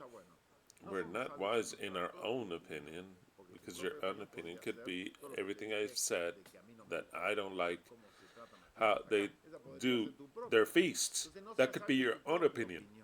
Don't be wise in your own opinion. You have to search out a lot more.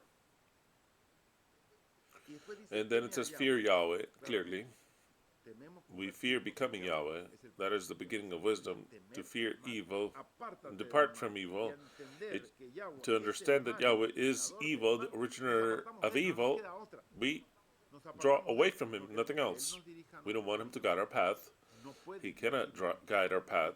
He guides the paths of the beast. He guides the paths of deceit. You have to keep that present always. If you don't, you'll fall back into everything you believed before. That there is an evil Satan and that he tries to guide you and save you from him. No, don't trust him. Trust in this group. That's nothing else. To fear Yahweh completely. Fear him wholeheartedly. And draw away from evil? Absolutely. Draw away from evil. For it shall be health unto thy navel and marrow to thy bones. What is the only health to our bodies? Is to know the truth. That's the only health. The truth of what happens in us. The truth about how we get conflicts about Germanic medicine. Maybe later on in the future I'll present Germanic medicine again because I like the subject a lot. It's been years since I presented it. I'd like to present it again, not attacking the established knowledge about it, because the only thing that we have to try to avoid or to eliminate the conflicts that we all suffer. The thing is that we have to guide ourselves to not let those problems beat us, because those will always be present. Conflicts, they'll always be there. The thing is to recognize them and to try to eliminate them. We will not be able to eliminate the conflict saying, I don't have any problem. No.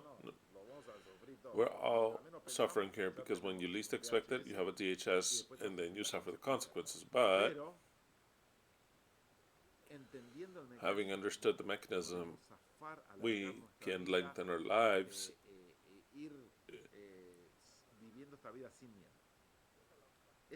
and live this life without fear.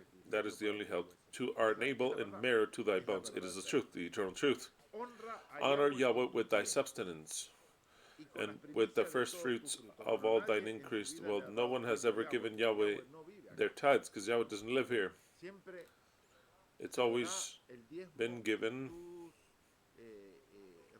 the tithes and your gifts and offerings to the one that gives you what you need. In some time, it was the temple, it was the Kohanim,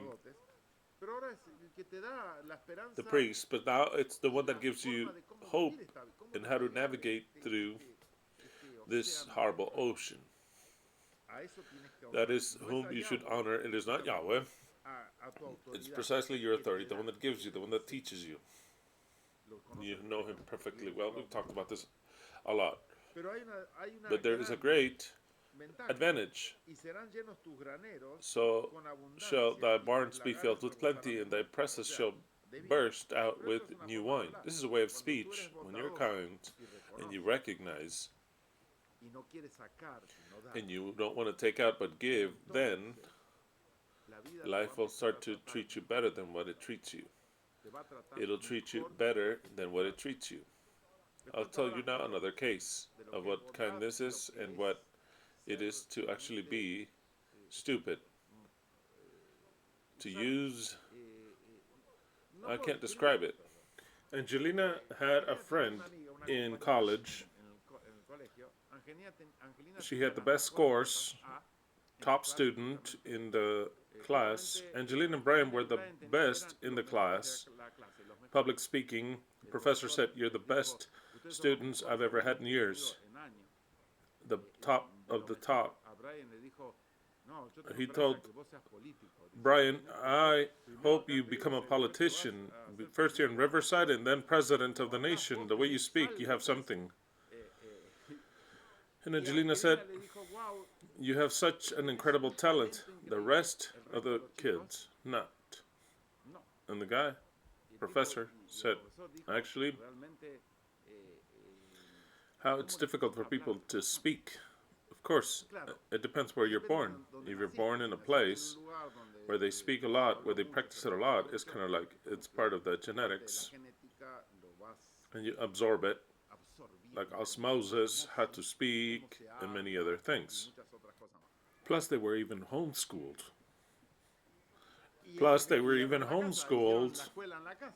Exactly.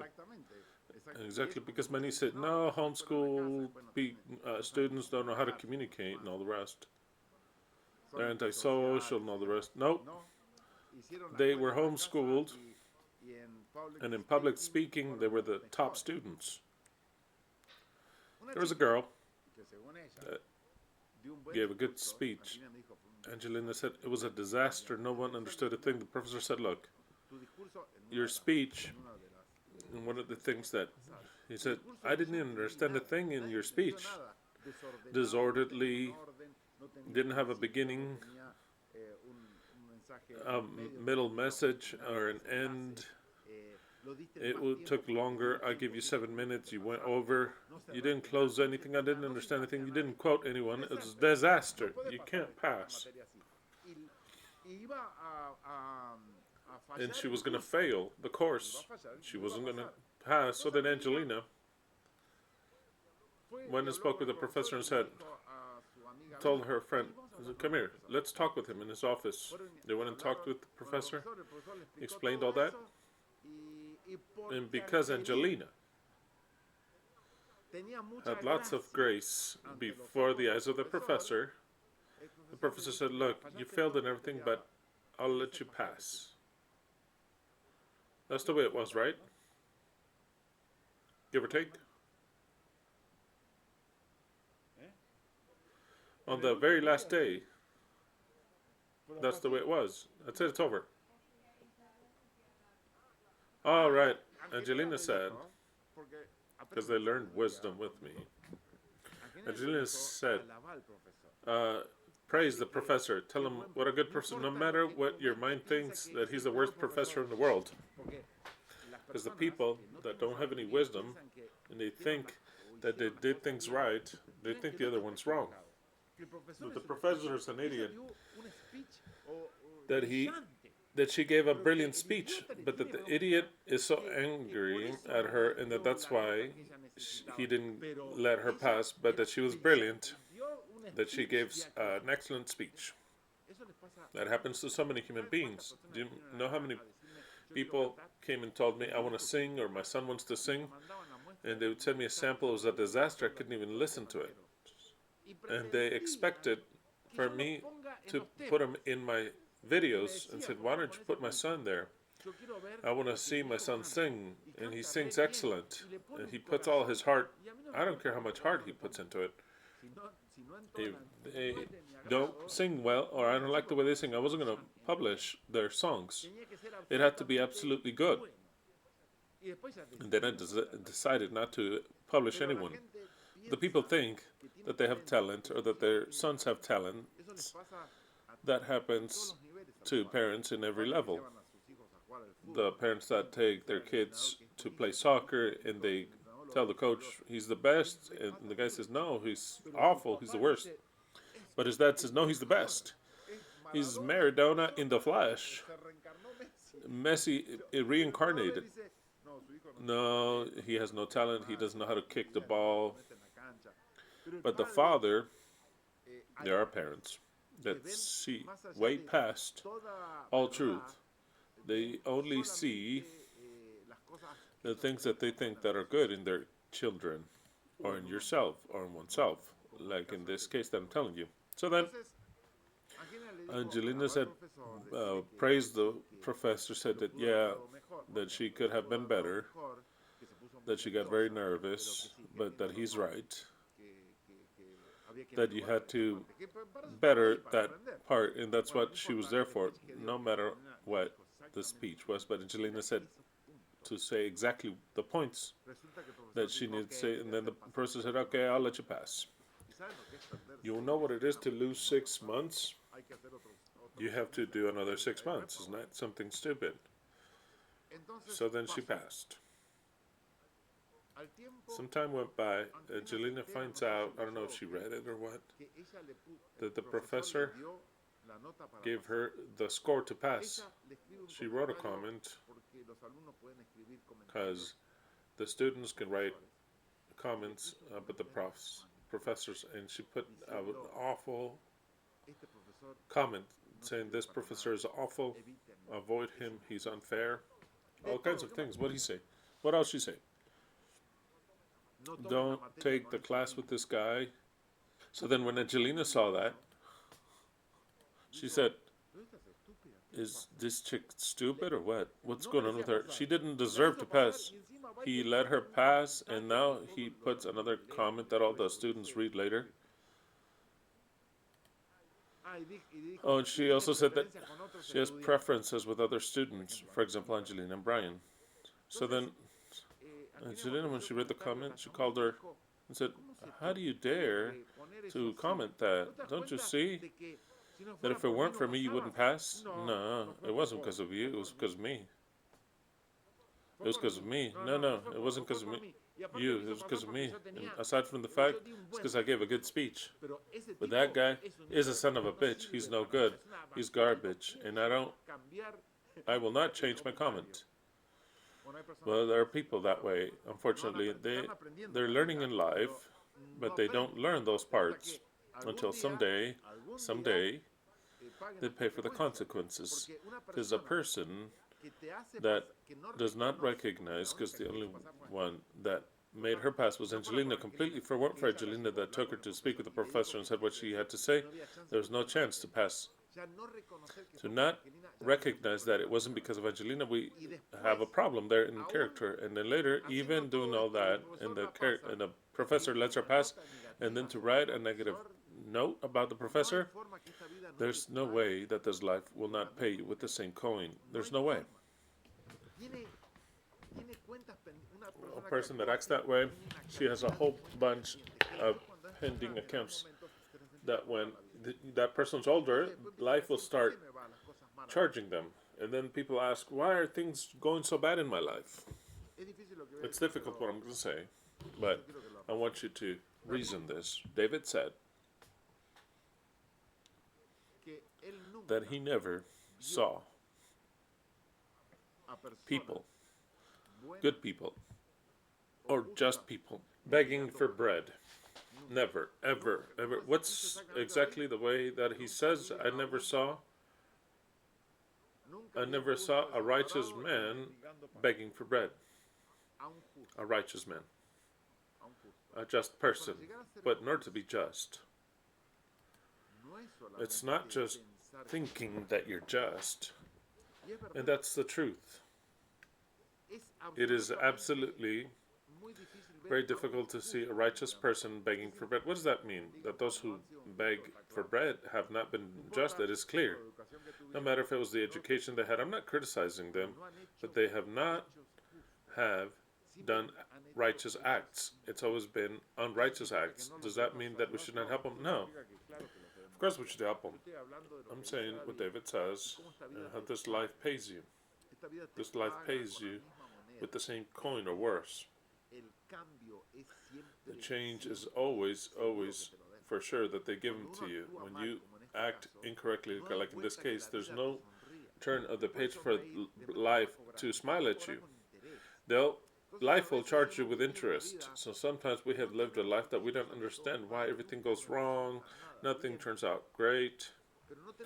But we don't have the capacity of going back and saying, let's see how many choices did I take that were wrong. And you'll find a whole bunch.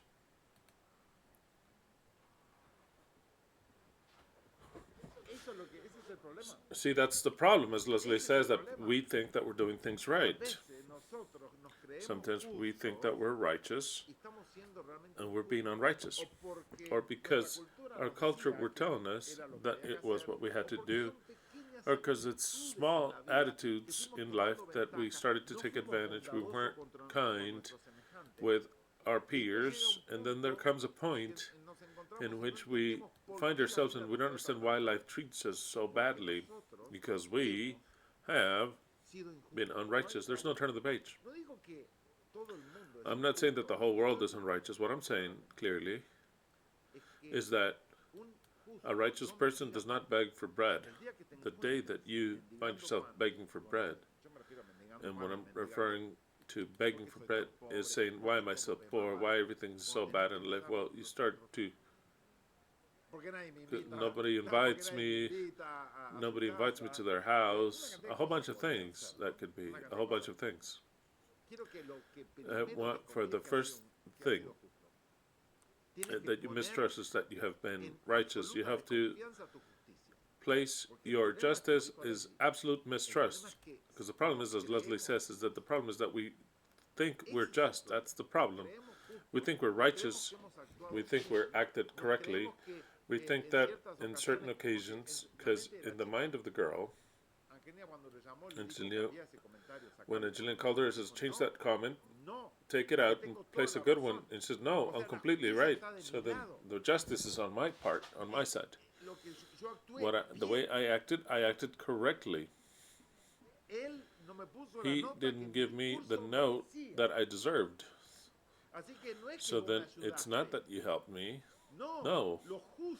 What was righteous is that I should not even have to speak with the professor. The righteous thing is that the professor would give me the good score that I deserved, of course, to give me an A, for example. So that we don't recognize how disastrous we are. We don't recognize it. That's the problem. If you think that you sing well and you're a disaster, go and ask someone that knows how to play or sing. He'll tell you the truth, and take that truth well, because not because you hear yourself well do you sing well.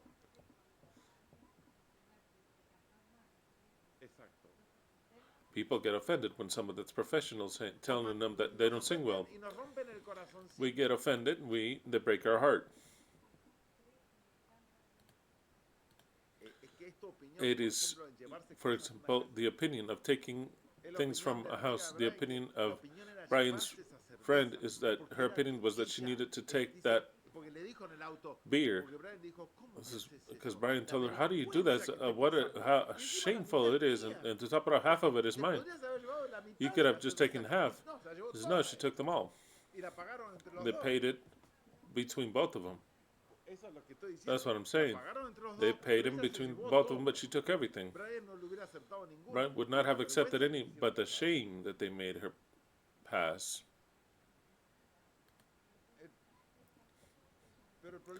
The problem is that she saw it as justice that she had acted. She says, I paid for it, Brian. Why would I leave it in their house? She forgot that she ate pizza. She forgot that she was in someone's house. Everything that the person had to clean, what they prepared, the whole ambient. She doesn't take that into account. She doesn't take that into account. That she was allowed to go into their house and have a good time. Says, no, what I paid for. What I paid for. No, you didn't pay for anything. You needed to leave that beer and leave more. If we were to think that way, life would be like that with you. That is the change that there is in one's mind. That is the change. That if we were to practice this since we were little, life, it would go so well for you. Why are people that it goes so badly? It is because of those small things that we think that we're doing well. And actually, we're not doing well. And to top it off, we think that our justice is excellent. And it isn't so. It isn't so. Because we have not learned to be kind. Those two things. Is Brian going to want to invite her again? Never again. Brian won't take her out, not even to the corner. Brian, please take me to another feast. He's going to be like, go. She said, I'm bored. Can you take me to another feast? No. No one invites me. I'm doing so badly. Of course, no one likes me. That's what happens. That's what happens. So then, as soon as things are going bad, or your whole life went bad, start to think about something. My opinions are wrong, and I've done everything wrong. Of course. Exactly. Never think that life mistreated you because you've been so righteous, and that life is unjust with you, unfair with you. If you start to look at every detail you've done at work, I've always told you, give a lot more than what job pays you. I've always told you this. No matter if that job will recompense you, life will. Life will. Work a lot more. Nah. If they're paying for minimum and I'm worth a lot more, I'll do it slowly. When I want to, I'll go and I'll take. When the boss comes, I'll start to work. You think the boss doesn't notice? You think the boss doesn't notice? Of course he notices. So then, if that job does not recompense at life itself, which I could say that it's the God that speaks, Solomon, he'll say, you don't deserve to work here. You're way too good for this job. There's jobs that work a lot better. That is how life pays. When you get to the measure of what you think that is righteous, you're not going to receive anything. When you go way past and you do an extra, you'll decide. So then there's the difference of those that it seems like everything goes great for them and those that we think that everything goes incorrectly for them. And those that you think that do everything well are always end up helping those that are always doing bad things. Those that have good life are always helping those that have a bad life. And those who ask for help, who helps them? Someone that's better than him. Why is he better than him? Notice how the life came. From that one to the one that is wrong. Why? Because the one that's not doing good never helps anyone, or in his mind, he never helps anyone. Doesn't go past. David said, I've never seen a righteous person begging for bread. That means that if you're begging for bread, then start to change your attitude with life. And life will change your attitude with you. That's the way it is. There's no turn of the page. That's why it says, so thy barns be filled with plenty, and thy presses shall burst out with new wine. My son, despise not the chastening. Actually, it doesn't say punishment. Chastening or punishment is not incorrect, but you know the word, you know this. It's musar. The way this study is named, it's Chokmah and Musar. Chokmah and Musar. Wisdom, Chokmah, and Musar, which is discipline. It can also be translated as punishment, but actually discipline is a lot better word. It is a wider concept. Discipline is punishment. It's also to do something well with discipline. It's many things. So then, despise not, my son, Musar, or the discipline, or the instruction. Do you remember that when we studied what Musar was? Discipline and instruction, the discipline of Yahweh. And who's Yahweh? The discipline of this life. The one that I'm giving you, that life itself can give them to you. When things in life don't turn out the way you want it, they're disciplined. You're being disciplined by life. It's not because you've been so righteous, mind you, so righteous and life mistreats you. No, if life mistreats you, it's disciplining you, life itself, so that you treat life, which is all your peers in your surroundings, that you treat them better. That's the way it is. Despise not the chastening instruction and punishment of Yahweh, neither be weary of his correction. And I've already told you it's not that Yahweh. No, it's life. It's life itself. It's everything. For whom Yahweh loveth, he correcteth, or reprimandeth. Same thing. But it's not that Yahweh, mind you. Yahweh, he doesn't care about you at all. He's not correcting you. He'd be correcting the beast then, right? The lies in this world, right? No, no. He's pleased and all that. But I want you to read this name, Yahweh, as if it were life. Life is treating you the way it treats you. So then, because life correcteth whom life loveth. What does that mean? Life wants you to be a triumphant person in many aspects. But why have you not triumphed where you wanted to triumph? Because you have not been good with life. When I'm referring to life, it's everything, your surroundings, your work, your house, people surrounding you. For Yahweh, or life, corrected whom he loveth, even as a father, the son, in whom he delighteth. Happy is the man that findeth wisdom and that getteth understanding. Well, here we enter a text. I could say a lot more about that, but I'll leave that aside. I've explained to you enough about that. Life punishes us on a permanent basis, and when it does, we have to learn. Just like the DHSs, if it wouldn't punish us with DHSs, we wouldn't learn in things that we're failing out of fear, out of territory problems, out of all kinds of other situations, that if we did not know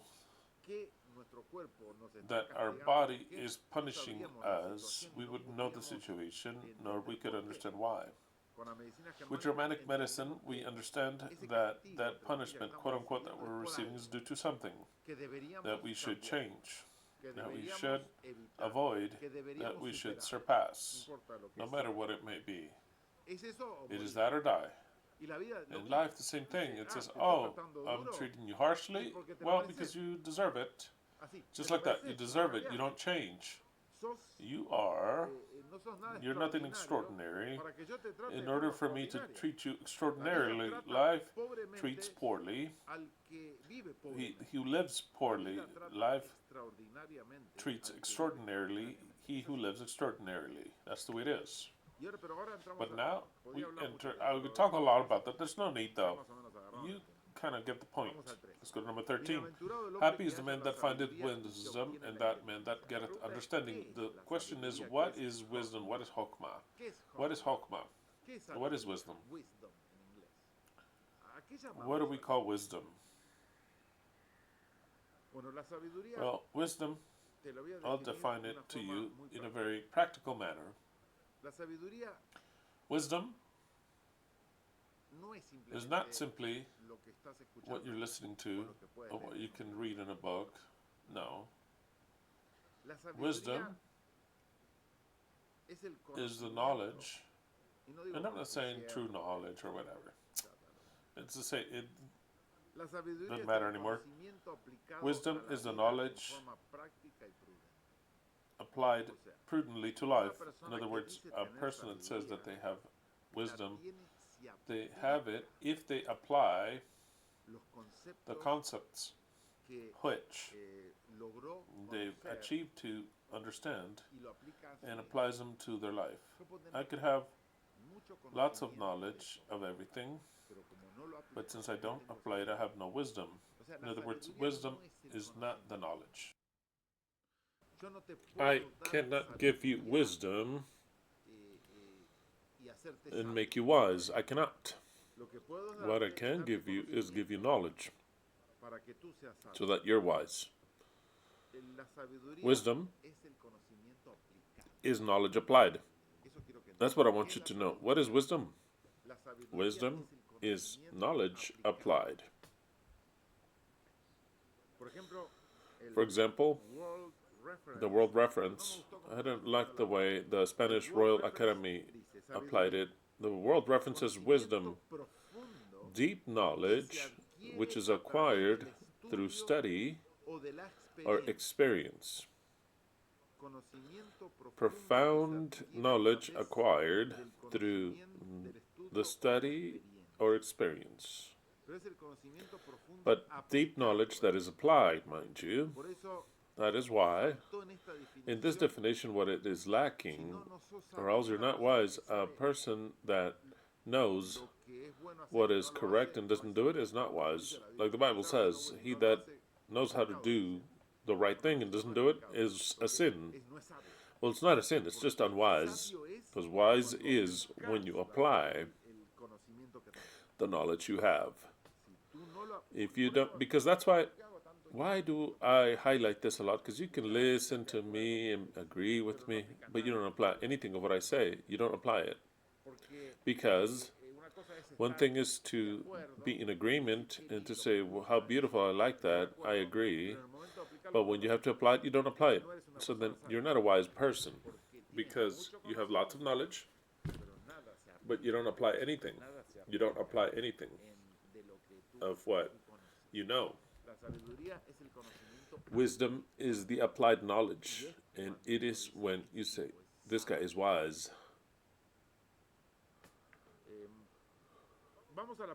Let's go to the word knowledge.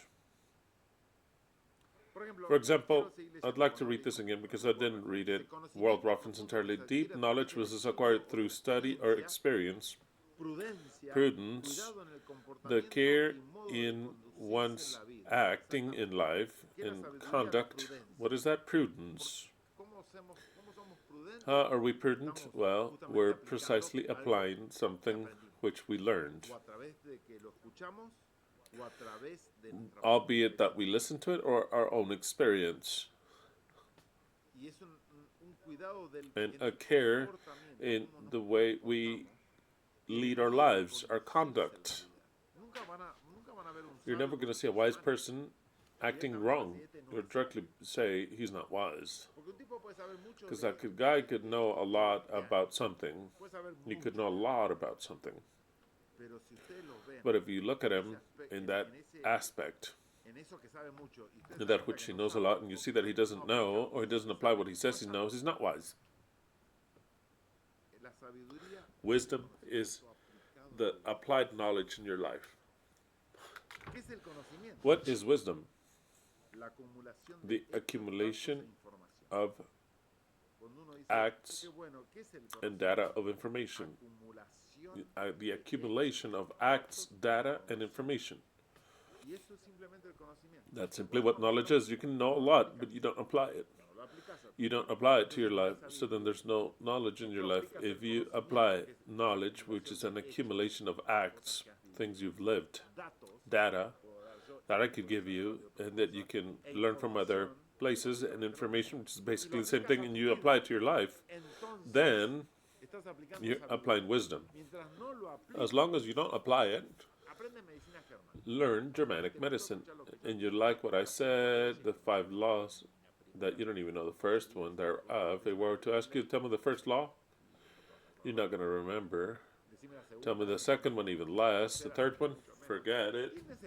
You have the concept, give or take. You have the concept of how it is, how it works, the mind, the brain. You remember something about the concept, but that's not wisdom. It is just knowledge, because when you have to apply it, you don't apply it because you can't apply it, because things happen and you can't resolve them, you can't apply them, because you haven't even grabbed onto the information. You believe in something, but give or take.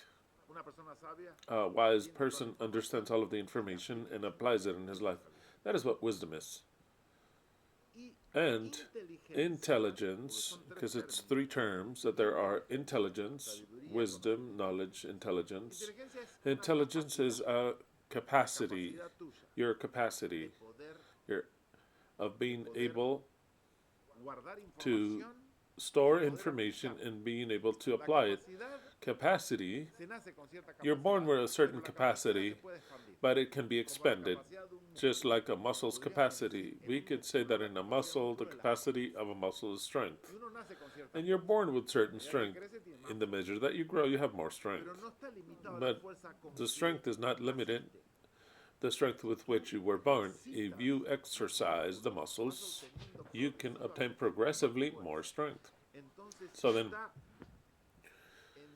it is in your power to augment your intelligence. It's in your power. You were born with certain capacity, but by exercising the mind, filling it with information, that is kind of like you go to the gym to exercise your muscles, and already what you thought that was heavy, you can lift more strength. There's more capacity, and more capacity. If you don't utilize the capacity you have, your intelligence will never be augmented.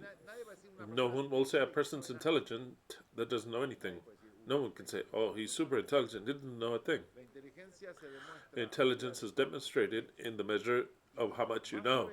And the more you know and you apply it, the more intelligent you are. So then, intelligence is developed. There are people that come with less intelligence and others with a little more intelligence. That doesn't matter. They can augment it, which is important. Because the text says, blessed is the man that findeth wisdom and that obtaineth intelligence. Intelligence is obtained. It is obtained by filling information and expanding the capacity, which are the accumulation of acts, data, and information. So then do you obtain the intelligence? Yes, you obtain it. You obtain it. You have to practice it. And what is wisdom? What is it to find wisdom? It is to find the wisdom, whether it might be yours of experience or that you're listening and you apply it to your life. That is what it is to find wisdom. 14, because it's earning, what earning? Of wisdom, its gain is better than the gain of silver. In other words, it's a lot better. You can dedicate yourself to earn money.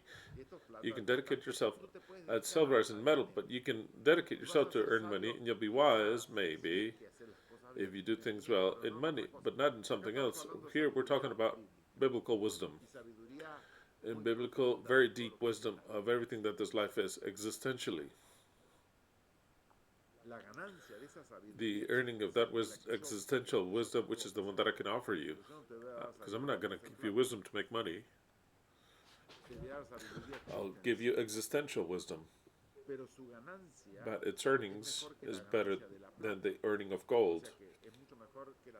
It's a lot better than the wisdom of making money.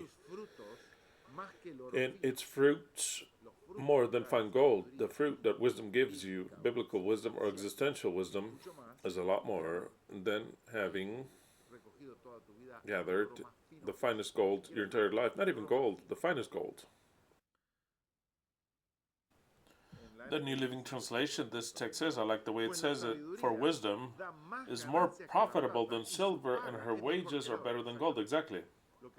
What you will obtain with wisdom and the existential wisdom directly, not just any wisdom. There's wisdom in anything. Wisdom to do all kinds of things.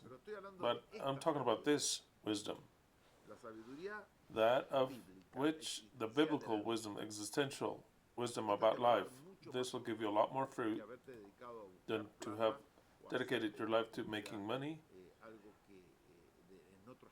in a different aspect. This wisdom is the one that is worth anything. Is the important one. Pays better than all. She is more precious than precious stones, and everything that you may desire cannot be compared to her. You know these texts by memory. So then wisdom, which the Messiah will offer, in this case Solomon, is more precious than any precious stone than the pearls, it says in the original. And anything that you may desire cannot be compared to her, so then there's nothing better. There's nothing better. So then it no longer matters what you thought that was the truth when a guest would go. It was your responsibility to given a box with food, or a guest would come to your house to serve them at the table only for them to eat alone. In that culture, it goes way past that. You have to surpass all those things and learn the wisdom that you're receiving now, which is better. Just find out what is better. What your parents taught you, what is practiced in your country, in your culture, that which is practiced in Alaska, that which is practiced with the Arabs. What is the best? The best is the words of the Messiah, period. Length of days is in her right hand. In other words, so you understand, wisdom is a woman. Let's visualize her as a woman. And then they presented like, also death is presented like a woman, also wickedness is presented like a woman, and now wisdom is presented like a woman also. Because she has hands. You can hug her. You can invite her over to your house. You can almost lay with wisdom. That is how he presents her, so you understand it. And now he presents it like a woman that has two hands, like this. The wisdom is offering you Chokmah is. It's a woman that is offering you in both hands something to offer you. His length of days is in her right hand. In her right hand offers you long life. And in her left hand, richness and honor. It's not just that she offers wisdom, a wisdom of knowing something. No. The wisdom, that's why this is the most important one. Because this wisdom gives you length of days, years of life, and also richness and honor. And the most important thing would be honor there. Look at the way it says in the New Living Translation. This woman, with her right hand, she offers you long life and richness and honor in her left hand. Exactly. It is a woman that offers you in both her hands, but wants you to take both things. She offers you with both her hands, the most powerful one, which is the right one, offers you a long life. In other words, power goes hand in hand with living a long time. And with the left hand, which would be the weakest hand, we could say, well, it doesn't matter. The left hand offers you honor and richness.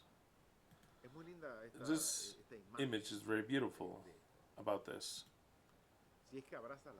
If you hug wisdom, that is, if you embrace her, what does it mean to embrace wisdom, to apply it in your life? Remember this, because if you listen to me and you understand everything that I say, and you accept it and you don't apply it, you don't have wisdom. You have knowledge, and you don't have wisdom. I have lots of knowledge that I don't apply, way too much. For example, I know everything that Christianity says, that's knowledge, I don't apply it. I know everything that Judaism says, it's just knowledge, I don't apply it. I know everything that the NASA says, and I don't apply it. I know everything that medicine says, of why I should poke myself, and which are those invisible things. To not have knowledge is to not even know what they say. I know what they say, it's all knowledge that I have, like you also have, but I don't apply it. So then it doesn't become, I'm not wise in their way of healing, or NASA in science, or heliocentric science. I know it, but I'm not wise in it. Why? Because I don't apply it in my life. For me, that's a lie. I know about Christianity and Judaism. I'm not saying that I'm wise in Christianity. I'm not. I don't even want to know about that. Why? Because I know it.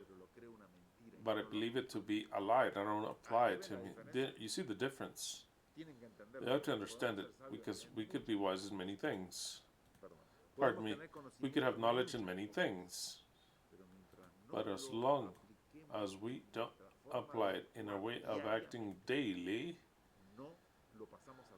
we don't pass it on to becoming wisdom. Now, once you pass it on to wisdom, and wisdom is one like this that I'm teaching you, that is when you find this woman that has richness and long life.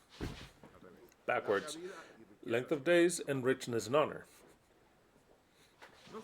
Not just that. 17. Her ways are ways of pleasantness, and all her paths are peace.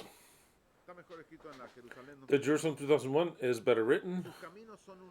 Her paths are delight. All of her ways are peaceful.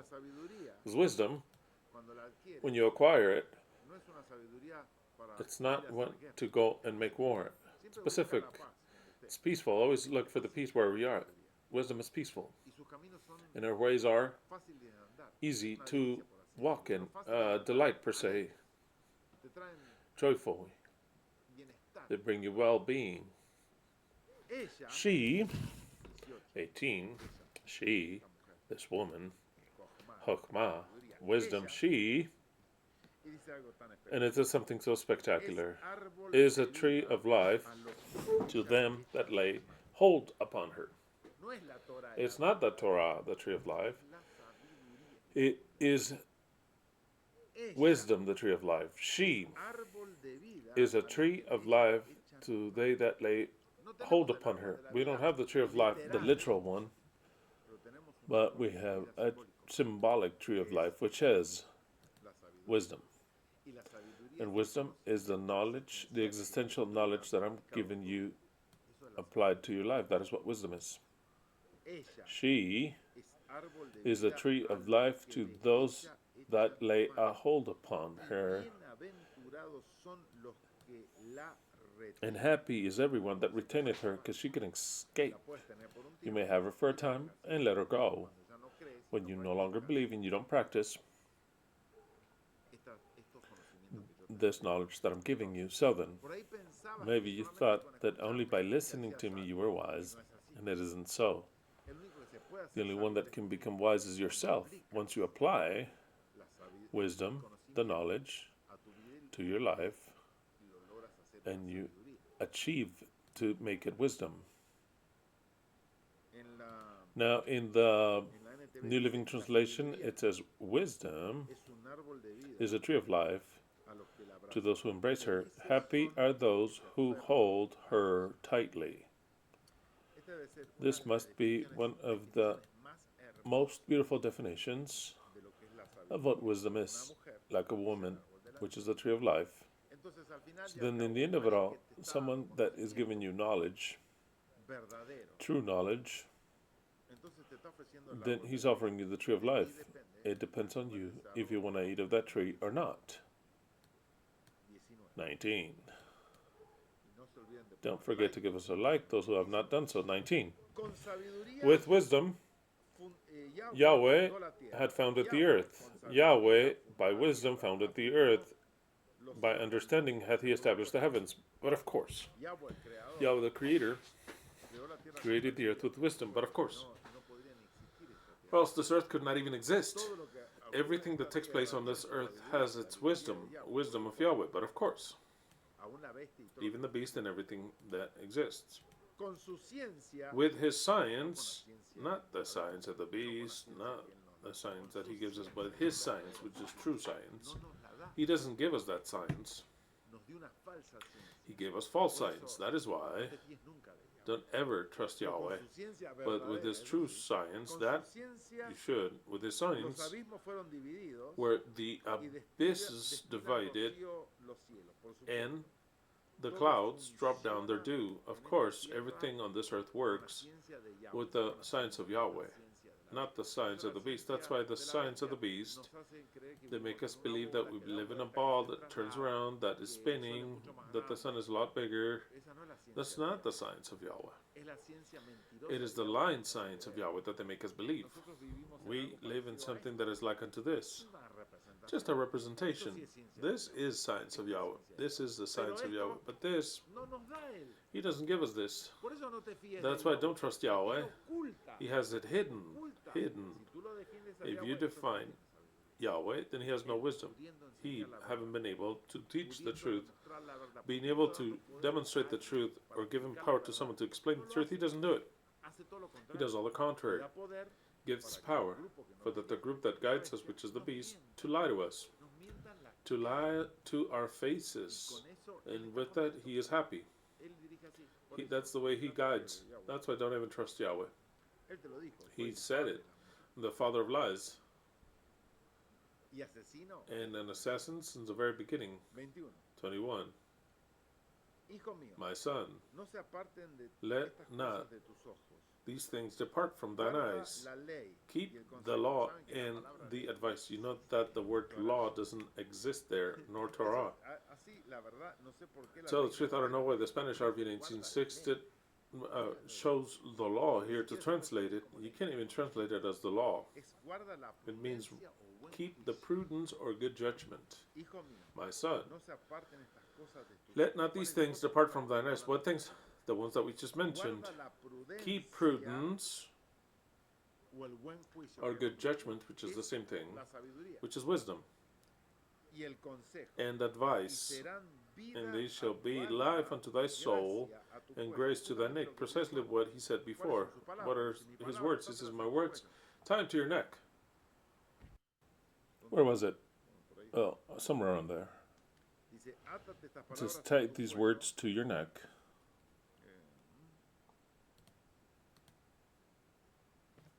Bueno, ya lo leí. Anyway, we read it. Eh, See. bueno, Well, ya te anyway, digo que it already ataste estas said palabras that a you tu would cuello. tie Bueno, que these tengo words. I can't remember what text. I'll read it all over until I find it. Length of days. Okay, number 3. Nunca se aparten de ti la bondad y la verdad. Let not mercy and truth forsake thee. Bind them about thy neck, write them upon the table of thine heart. And here it says that precisely prudence and advice shall be life unto thy soul and grace unto thy neck. In the end of it all, what you tied unto your neck, the words are grace. Even if you don't see it at the beginning, if you see it like a retention, a chain, they all of a sudden become something precious. You don't see it at first. Maybe the words that I taught you go against your beliefs, against your culture, against what you've practiced your entire life. I tell you things differently, and you in your mind you say it can't be so because I see it this way. Doesn't matter. Doesn't matter how you see it. Doesn't matter how you see it. If everything you see it okay, why are you listening to me? You are a wise man in your own opinion. Doesn't matter for you to listen to anyone. Neither does the world need to listen to any Messiah. What for if everyone is right? The thing is that we're not right. It was necessary for someone to come and speak. So then, what at first would seem to be a chain in your neck becomes all of a sudden in a precious stone, something precious. Grace unto thy neck, something beautiful. 23. Then ye will walk surely, and your step will not make you stumble. The advantage of existential wisdom is that you'll go down your path of life in an assured manner. You won't be afraid that you die tomorrow. You're not afraid, because we're not afraid. That's when you acquire wisdom, and you won't stumble because you will not commit mistakes. You will not do unfair actions. When you liest down, thou shalt not be afraid. Yeah, thou shalt lie down, and thy sleep shall be sweet. It's not saying that they could rob you. Not talking about that. No one's afraid of that. It's talking about, if you're good, no evil will come to you. No. What it's saying is a phrase that you know a lot. It says, I sleep well because I haven't hurt anyone. When you don't hurt anyone, you don't owe anything to anyone, then you sleep sweetly. But when you do an evil to someone, that is when it's in your conscience that it could return back unto you, that there could be someone taking revenge on you because you've done evil, just with the regret that you've done something that you shouldn't have. And it does affect you, at DHS. But of course, when it says here, when you liest down, you shall not be afraid, is that your life, you don't owe anything to anyone, because you have a righteous life. yo tendría temor I si would un be afraid profesor if a me professor hizo pasar made me y yo pass and I digo go and I write un comentario malo. a bad No, mal, comment. ya How solo evil, just escucharme by me parece listening to it makes me feel bad. muy mal. Very bad. Si yo lo hubiera hecho, If I had done that, no, claro, now of course, aunque duerma, even if I está en mi sleep, it's in my conciencia y lo voy a conscience pagar. and I'll Y pay eso for es it. gracias a Dios. And that makes you Cuando feel uno bad. comete When o you roba steal o no hace el bien que or tiene don't que do hacer, the good that you should do, queda en la conciencia y it no, stays in your conscience. es más, lo ven In ustedes en fact, las you películas. see it in the Los movies, malos, the en el evil, extremo de las wicked películas, people no in the pueden dormir extreme, they porque can't sleep. pero uno dice, But yo you duermo say, I tranquilo porque sleep no le debo well nada because a I don't nadie. know Eso es anything lo to que dice anyone. el That is texto. what the text says. Cuando te acuestes no tendrás temor. You will not be afraid when you Una persona lie justa, down to pensante, sleep. Are you a righteous, no wise tendrá person? ni You temor ni are not miedo afraid cuando of vengan a anything, matarte. not even if they come and kill you. You're not afraid. Temor tienes cuando tú You're afraid when debes you y owe sabes que pueden and you know alguien that someone hacerte can daño come and porque hurt tú you lo hiciste. because you've done a Si hurt. tú te metiste If you have con la esposa de un tipo gotten y with vas a some temer que en dude's cualquier wife, momento you're viene el afraid that tipo at any time a cobrarte the una guy cuenta will por come meterse con and su get mujer. you because you Si got tú with le his wife. robaste algo a If alguien, you stole tienes temor y something from miedo someone and you're de que afraid vengan a cobrarte lo que that they tú will robaste. come and get what you stole, that Si is what tú it is. trabajas mal, If you tienes work miedo que te evil, echen en you're cualquier momento. afraid that they'll kick you Si tú out, trabajas recontra that they'll bien, fire you. If igual you no work tienes well, miedo you're not porque afraid has because desarrollado la you confianza have en ti developed mismo. confidence in Que si yourself te echan de un lugar, that if they kick you out or roban, fire te echan de you, un lugar, te vas a otro. you go to another job Porque la vida te lo va a dar. because the No es Dios, es Bible, la vida te that lo va a dar. life will give it to Porque vos you le diste mucho a la vida. because you've given lots to En the un banco se life. lo diste. In a Yo bank, estoy pagando I am más. paying way more. Cuando quiero hacer And when caja I o necesito, want la vida me something or devuelve. cash it out, Cuando the no te Bible, the devuelve la life vida y te returns devuelve it to me. siempre When life does not limones, return and always gives ácidos, you es acid porque tú has lemons, sido is because you have been ácido, an ácido. No hay acid otra vuelta, person no with hay otra life. cosa. There's no turn of the page. La gente Don't sofisticated decir, look yo soy bueno, for yo fui bueno y la an vida me explanation paga saying, mal. "Oh, No I've ha been sido mal. good Así and entonces life estamos mistreats me." No, you haven't been opuestos. so good. You Es más, don't feel no es so fácil, righteous. You've been very unrighteous. es muy difícil It is very difficult reconocerlo. to recognize it. It is very difficult to recognize it. Sometimes I ask myself, why do I say No these lo va a things? reconocer la mente Because del hombre. people will not recognize it. El Humans que va won't. a las cosas mal no va a reconocer. People Y eso les whose puede things are pasar going a la badly gente. on them, they will not recognize them. Él no trabajó bien, They have not worked del well, todo bien, porque no le all that pagaron. well, because they didn't pay enough. Entonces So then y he, no solamente eso, and not just tiene that, esa actitud. he has those attitudes, those little attitudes. No le Like, dejo las cosas. I won't, Trato de apropiar lo más I que try puedo. to Estoy siempre hold on to ¿qué as much. puedo- Let's see qué puedo what obtener? can ¿Qué I puedo obtain? obtener? What can I obtain? Más. That's more. Esa mera actitud That en vez de mere decir, "Ah, ¿qué puedo dar?" attitude of saying, well, let's see what I can give. What can I give? No, ¿qué puedo No, obtener? what can I obtain? Esa mera actitud That mere en la attitude vida in vas a life, recibir. you'll receive that. La vida te va a estar diciendo, Life will "¿Qué be puedo saying, what can obtener de I ti?" obtain Nunca from vas a this guy? recibir. It'll never Ahora, be si the no other das, way. la vida Now, te if va a you decir, "¿A give, qué le puedo dar?" life will be saying, what can I give this guy? No tendrás That's the way it is. You will not be afraid temor repentino, of a ni sudden de la ruina terror de los impíos or the cuando ruin viene. of the wicked De when they manera come. ningún You temor, won't be afraid. sin ninguno. Just like that, Vino nothing. la pandemia. You've Nosotros seen no tuvimos what ningún happened temor. before. We were not Cero temor. afraid. Yo la pasé recontra bien en la pandemia. I went excellent Es through inexplicable. the Yo la pasé what recontra bien en happened la pandemia. during the pandemonium. Ustedes me imagino que la pasaron bien. I'm sure you Por ahí perdieron spent el some time. Maybe you trabajo, lost your jobs. Nobody died por ahí starved to death. fueron limitados en ciertas cosas que podían hacer. Maybe you were limited to do certain things, but you weren't Tuvieron temor. afraid.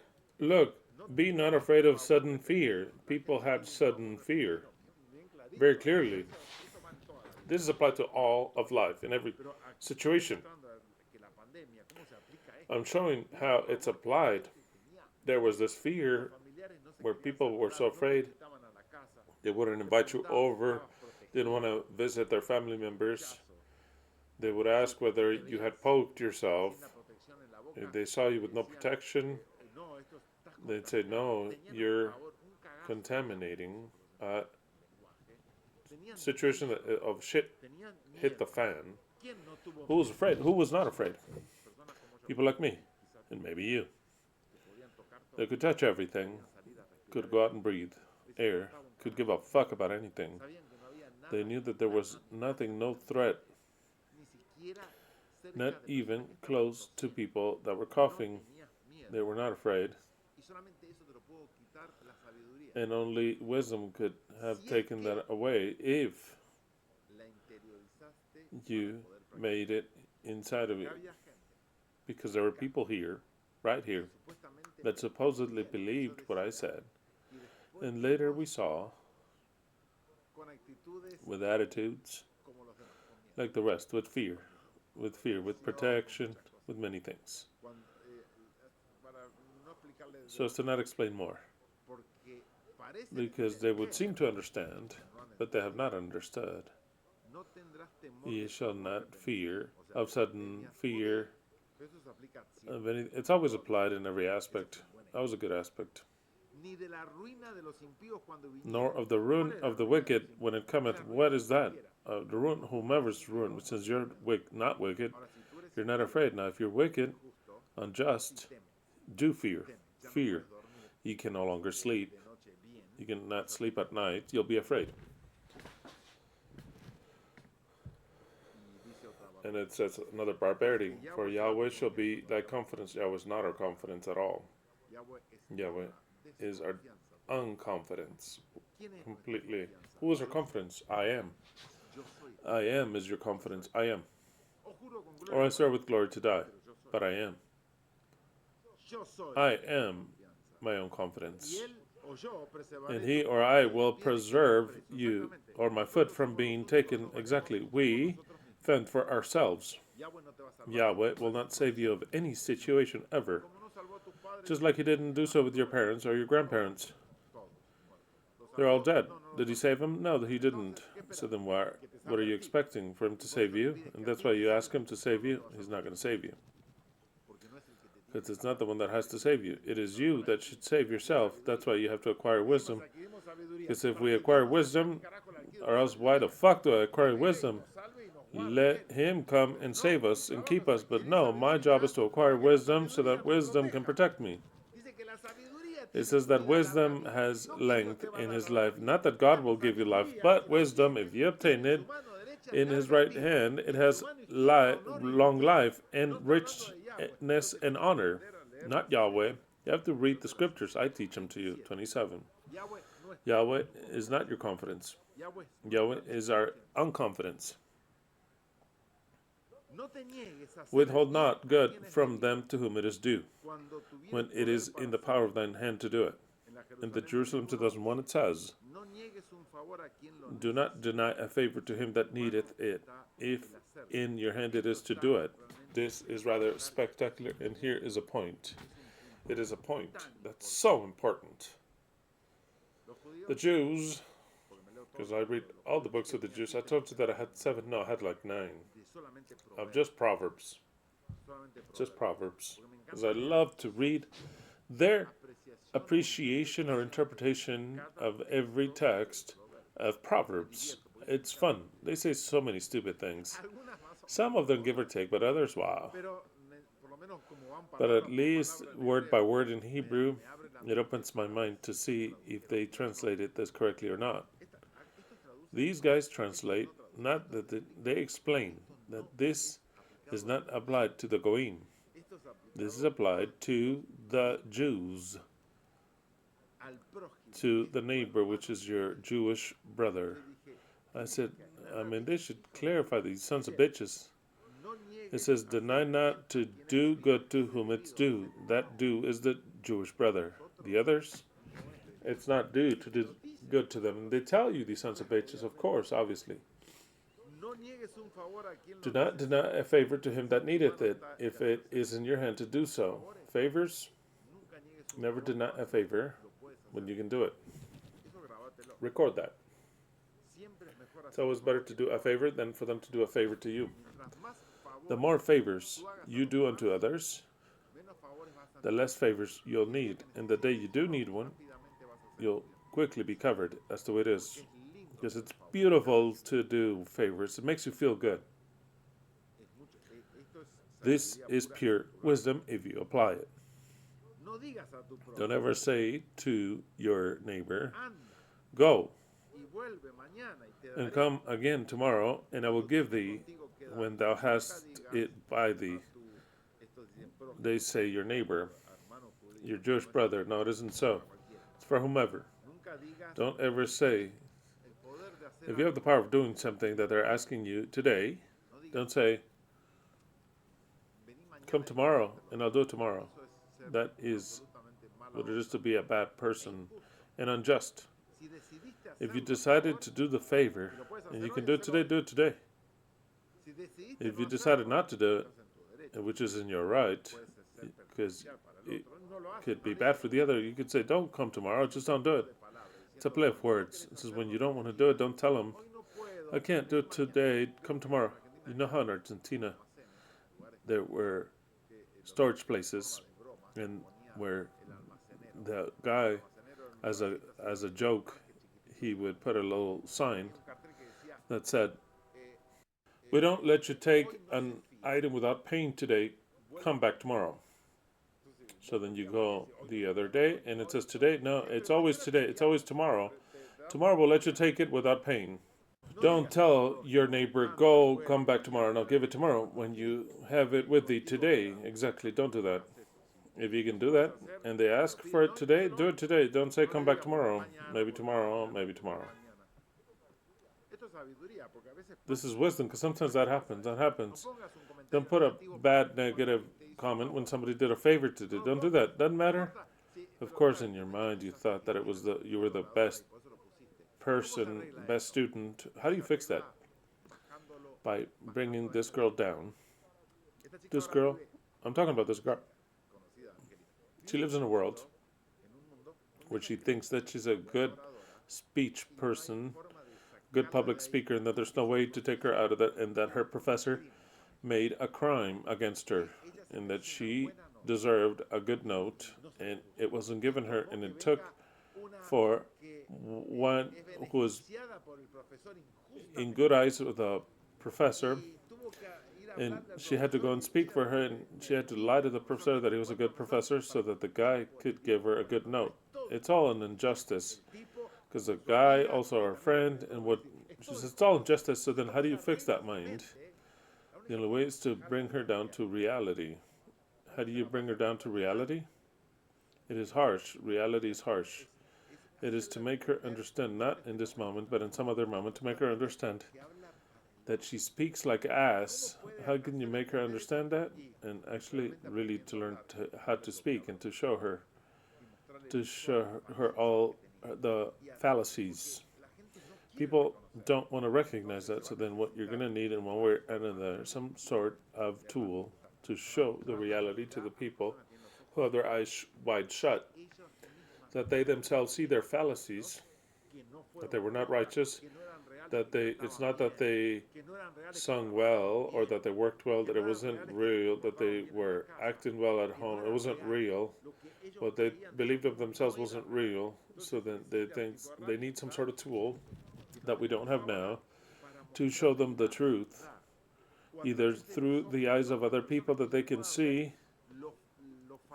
the fallacies they have, that we all have.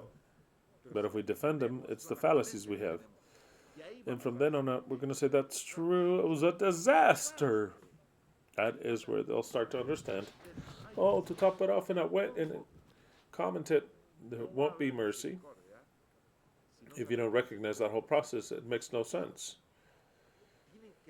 There has to be a way that that person can see themselves, the fallacies that we're seeing, or that the professor is seeing, or at least that they go for certain seconds at the eyes of the professor and to see herself through the eyes of the professor. If we could see that, we would say, what a disaster. But of course, by knowing what the professor knows and knowing what the professor expects to be seen from the side of the professor, she would understand why the professor gave her a bad score. And she would say, that's true, I'm a disaster. Of course, on my side, I don't see it. I can't see it. I have to come out of there and see myself.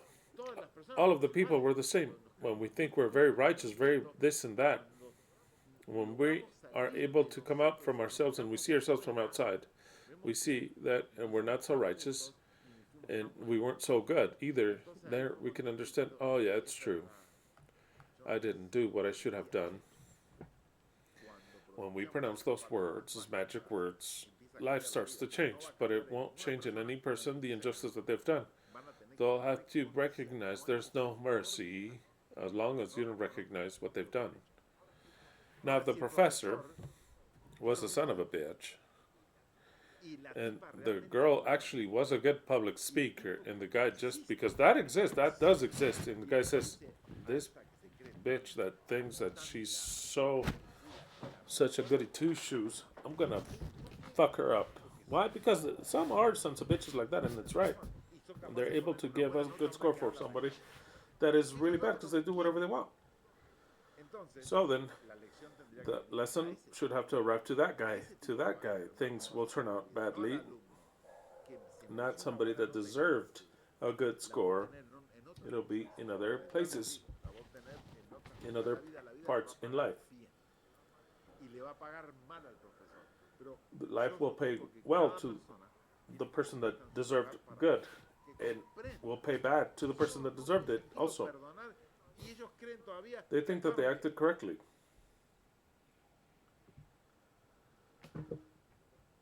29. Devise not evil against thy neighbor, seeing he dwelleth surely by thee. Of course, don't plan evil things. It's obvious. These are things that are more than obvious. If you want to be righteous. Strive not with a man without cause, if he have done thee no harm. And if they have done thee no harm? No, it's mistranslated. It says, don't strive not with a man without a cause. So with cause, you should. If they haven't done thee no harm. But then if they have done harm, then it says, don't pick a fight without reason when no one has done you no harm. That's the idea. It says that lots of people look for fights and they have not received any harm from anyone, but they look for a motive to hurt their neighbor. It's obvious things, more than obvious. 31. In fact, they don't deserve much of my opinion. 31. Don't envy violent. It says unrighteous in Spanish. It's not unrighteous, it's violent. Unrighteous is okay. It's not really what Solomon tried to say. Solomon used a word which is exactly violence. Do not envy violent people or copy their ways. In the Jerusalem, they translated this correctly. It says, envy not the violent man, nor try to imitate him. The Jews say, with some reason, because of the language, the way it's written, that it's referring to not just the criminals, the violent people that do things incorrectly, but they do well in life, but rather it's referring to the government, because the government is violent. And it's true in a part. In all of the Jewish commentary, it says this word, even if it says violent, it's referring to those who are in power. And that is true, it could be applied. Don't envy a powerful man, nor choose any of his ways. Why? Because powerful men that are in the government are violent, actually. They are liars, actually. And we place them there, and they're part of the beast. So then, it's part of the same thing, but I apply not just the way they say it, the government, but rather anyone.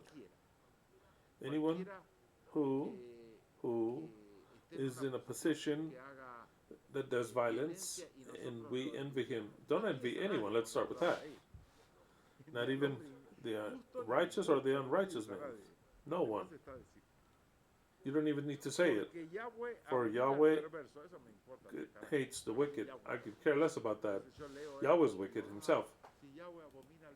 If I read this, if Yahweh hates the wicked, why doesn't he punish? No, he gives them power. So then I read this, makes me laugh. For Yahweh detests the wicked, but he offers his friendship to the godly. That's a lie, an absolute lie. He has communion and friendship with the wicked, perverse government and those who rule this earth of darkness. It's not with the righteous or the godly. It's all backwards here. And I could care less what Solomon says if he doesn't understand it. I understand it clearly. Yahweh, there's a reason why he has to leave.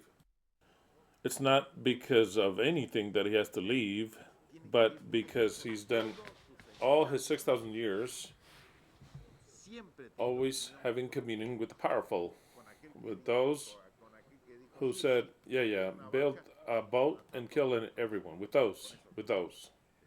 He had always communing and friendship, not with those that were drowning, but with the one that wanted to destroy everything. And now he has friendship with the beast. le ofrece su asiento, He offers a seat, gives us power and authority para que la to adore. worship her. La maldición de The wicked Yahweh of está en la casa del impío. the curse of Yahweh is upon the house of the wicked, and shall bless the house of the righteous. Well, I would Y pondría la maldición de say the curse of life está en la casa del impío. is in the house of the wicked. That is true. In the house of the wicked, there is a curse. Doesn't matter if they have power or not. There is a curse. Pero hay una bendición. But there is a blessing. Life blesses you Es verdad. Eso lo vas a ver. Y no in the estamos paths hablando of the upright. That is true. We're not talking about blessings of money, but precisely of not being afraid. porque sí que la vida nos Because bendijo life cuando has blessed vino la us pandemia. Nos bendijo a todos. when Acá the pasamos pandemonium la pandemia matándonos de happened.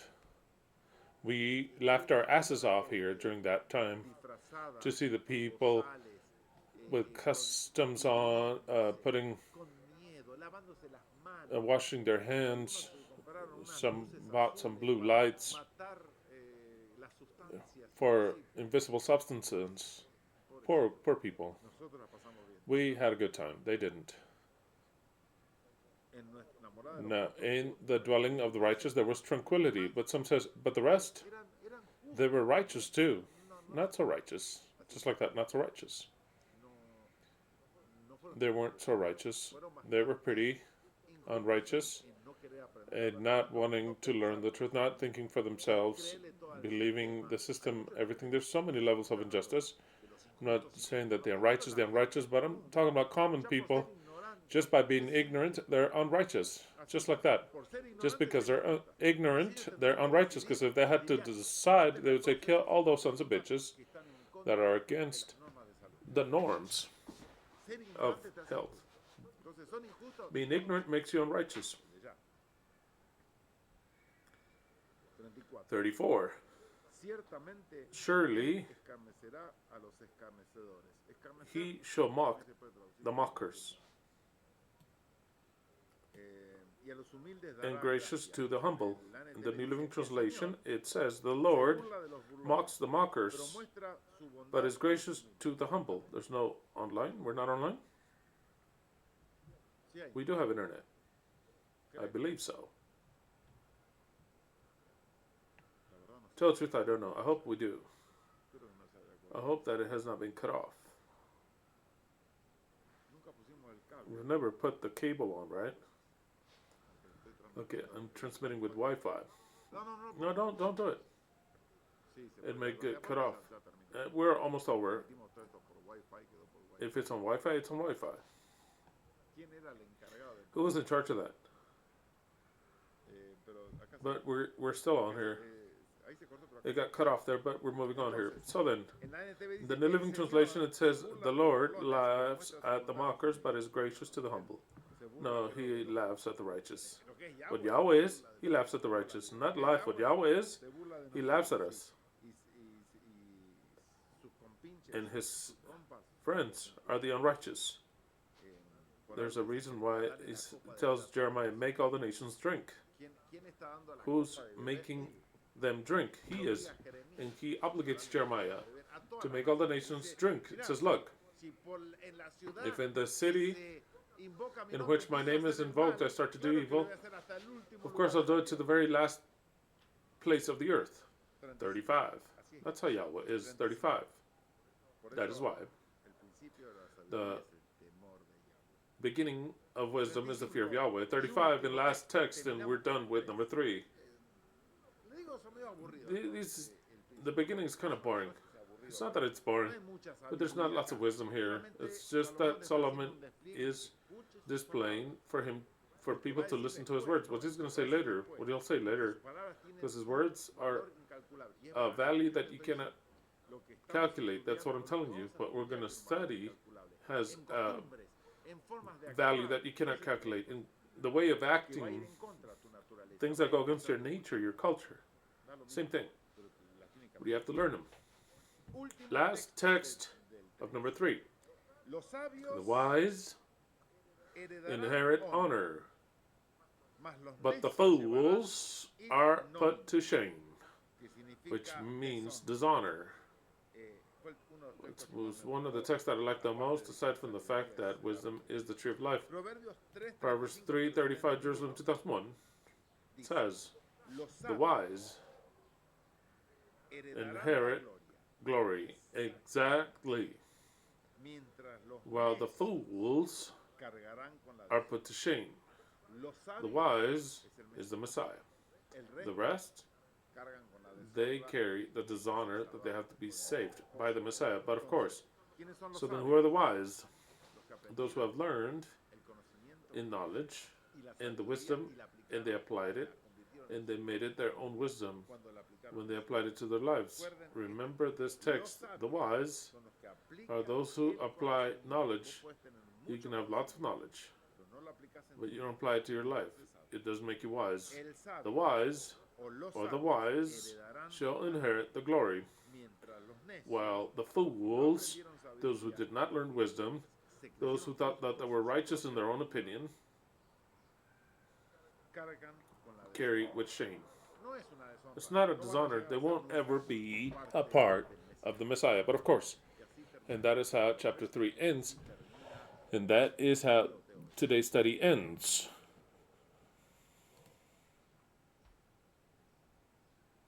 qué desastre fue Boca. What a disaster was Boca, right, on Sunday? Desastre. Complete Siempre jugar con disaster. Estudiantes es un To play with parto de Estudiantes, la cancha. it is Equipo muy bearing ¿Vieron children el to partido? ¿Alguien vio el go and partido? play there. Anybody watch the Le game? hicimos el We did tunelcito, that little tunnel porque fueron because they were campeones. Me champions, pareció bien a mí. and I think that was Una fine. felicitación al It's a campeón. congratulations to the Fueron campeones champion. They were reales. real champions because they were champions. No fue de escritorio como It was not by desk like Rosario Central. Estudiantes salió campeón. They were champions. ¿Contra quién? Contra Racing, creo. Against whom? Against Racing. Against Racing, and they were champions last time. Así que Boca So se then paró Boca toda la cancha y le got hizo on the side and did a little tunnel. Me pareció And I think that was fine. apropiado. Appropriate. Es el campeón They're the real, real no hay champion. problema. There's no problem to do a little tunnel. Pero después But then later, Boca fue Boca was a disaster pero un desastre en todos los in every aspect. No nos metieron 5, 6. They didn't score 5 or 6 on us just by miracle. I said, oh, wow, Se viene uno tras we're going to have one after Yo pensé que another. nos metían 5. I thought they would score Pensé 5. que nos metían 5 goles y I iban a ver. thought they were going to score 5 on us. Menos mal que It was going to be dos, no. such a shame. Good thing they only scored twice. Metimos uno. Quedó 2-1. And in the end of it all, we scored 1. We lost either way, 2-1. But Menos mal que no. dishonor, but good thing it wasn't 5-0. The way we were playing, they should have scored like Espero que anyway. el desumilde no vino. That this Transacciones de Boca. humble one didn't show up because of transactions. Doesn't matter. Now he's scoring for Brazil. Vino el ruso But we have the Russian Skasivar from Estudiantes that didn't play the other day. vino a Boca. Came to Boca. Para mí es un muy buen jugador. For me, it's a very good player. Very half fielder. Otro jugador que Another player that I don't know about conocía that knew al hermano que jugó en Boca. the brother that played in Boca. His name was Oscar Romero. Creo que Romero. I think it's Romero. I think Oscar. I like the way he played. Kind of a cold-chested player. Means that Tiene mucha habilidad he has lots of skill, but when it was time to score, he would just disappear. para mí siempre Messi. For me, Messi has always been a cold-chested player. Un poquito el pecho a partir del 2000. From 2022 on, his chest warmed up a bit. I think Escalones Se le calentó un poco, warmed him up a bit. pero para mí But in my point of view, Messi has always been a cold-chested fool, contrario a Maradona. contrary to Maradona. Maradona has never been a cold-chested player. Íbamos a jugar al mundial. Messi, we would go to the World Cup, we couldn't score or anything. He would just lower his head. Instead of asking them to pass him, says, let's go. Decían Diego. Like El Diego would do it. No, Messi would lower his head and he was walking around like this, moping around. He's always been a cold-chested player. That's what I call a cold-chested player. Habilidad. With super skill that cannot apply it when he needs to. En el 2022 In 2022, Scaloni warmed up his chest a bit. That is where he got a bit of heat, just a little bit of heat. But always I didn't even want him to play with the selection. He was cold, an iceberg, complete iceberg, a refrigerator here. But well, logró sacar lo mejor de él, Scaloni brought out the best in him. Good thing. que viene, And the one that's coming, está hablando de Oscar. it's talking about Oscar, but then the brother comes now. Pareciera que juega bien. And it would seem that he's playing well. I don't know him. If I saw him, I can't remember. I think that he played a couple ways here and there. I don't know. Those two. That unhumble one left, and I think that tomorrow we'll play a game that's pretty relatively easy against News All Boys in the Bombonera in our field against Newells. I don't know if we're gonna really crush them. I always have all the faith in Boca. Later, it's such a disaster. But we have to have the faith either way because it makes I have fun that way. It's the only way. I also like tennis, but tomorrow we play in the Bombonera against Newells, and we play, if I can remember correctly, at 2:30 my time. We should watch the game. I think we're going to win tomorrow. I think tomorrow we will win. So then let's go Boca. Psalm 78, 1 through 2.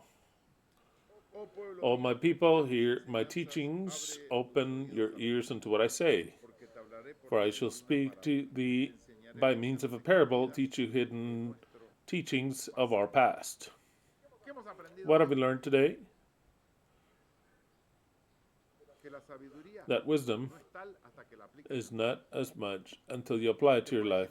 You can be filled with knowledge, but as long as you don't apply it to your life, you're not a wise person. The things that your parents taught you, they're not the best. There are better customs. When you go to a house, take a gift. Don't take anything from there.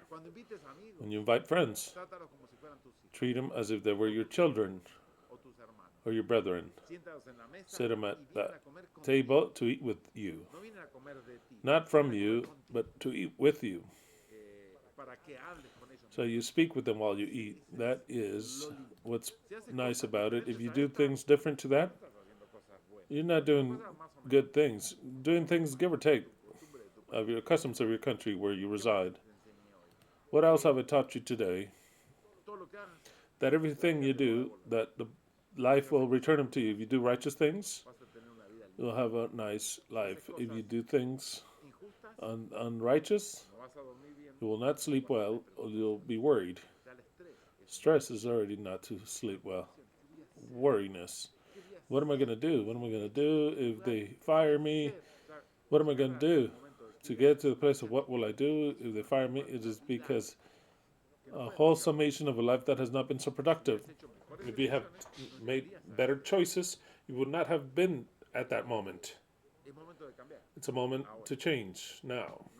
There's no need for now to repent of everything you've done. No, it's time to change now. But we have an eternity to change. To change since now, and you'll see little by little, how your life starts to change. Everything starts to turn around when you do wise things. To help people always, not to deny their help if you can do so. We've done that, which would seem things that are insignificant. No, they're not insignificant. Life returns them to you.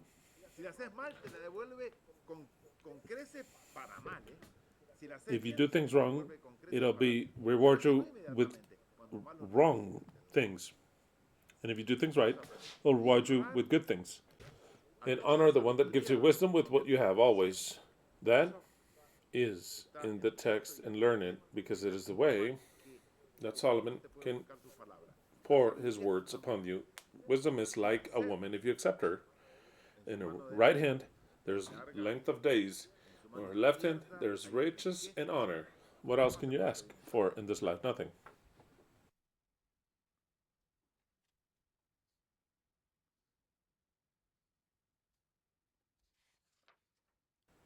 Let's read it completely because I love it. We are those crazies. Do you know it, my friends? We are crazy because we think that there is an eternal justice that is called to rule the world.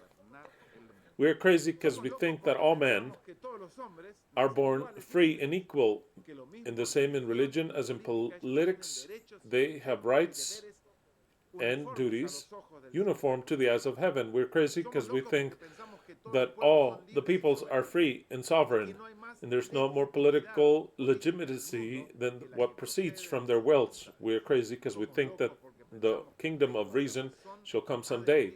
We're crazy because we do not want to believe that the tyrants and infamy shall rule eternally upon this earth. We're crazy because we don't want to believe that there's nothing in the world that is positive and perpetual outside of the chains, iron, and crime. And that is why we are crazy, yes. And if that is why we're crazy, I am filled with pride of being crazy in that way.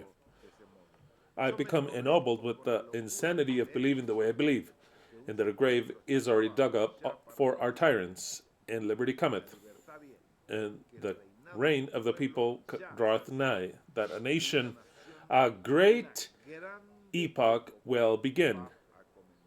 And the reign of the people is the reign of the Messiah. Suck at the liberty's breast, you will always carry her within the heart.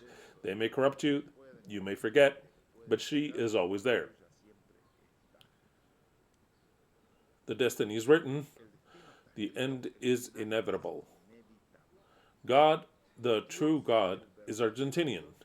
So then it's better that you learn customs that are Argentinian. Semper Fi. Semper Fi. Semper Fi. Semper Fi. Sariel is not here, Lo reemplazamos rápido. but we'll review it. Aguantó eso, ¿no? It's doing good? Oh, okay. I didn't notice. Okay, it's going down. Se va bajando. Okay, that's fine, that's fine. Aguantó bien. Let's go the eternal truth, and let's go Boca.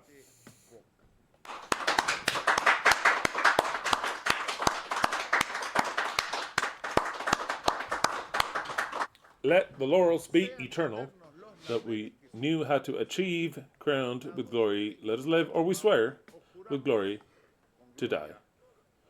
All this wisdom, it's for you.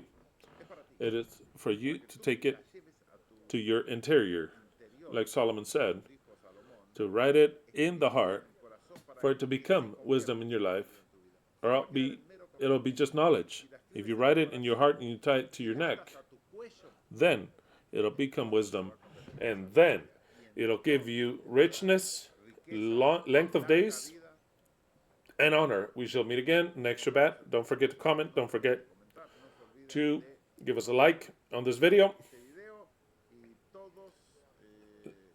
May all of you be very blessed, and that Boca may win tomorrow. Alleluia to every one of you.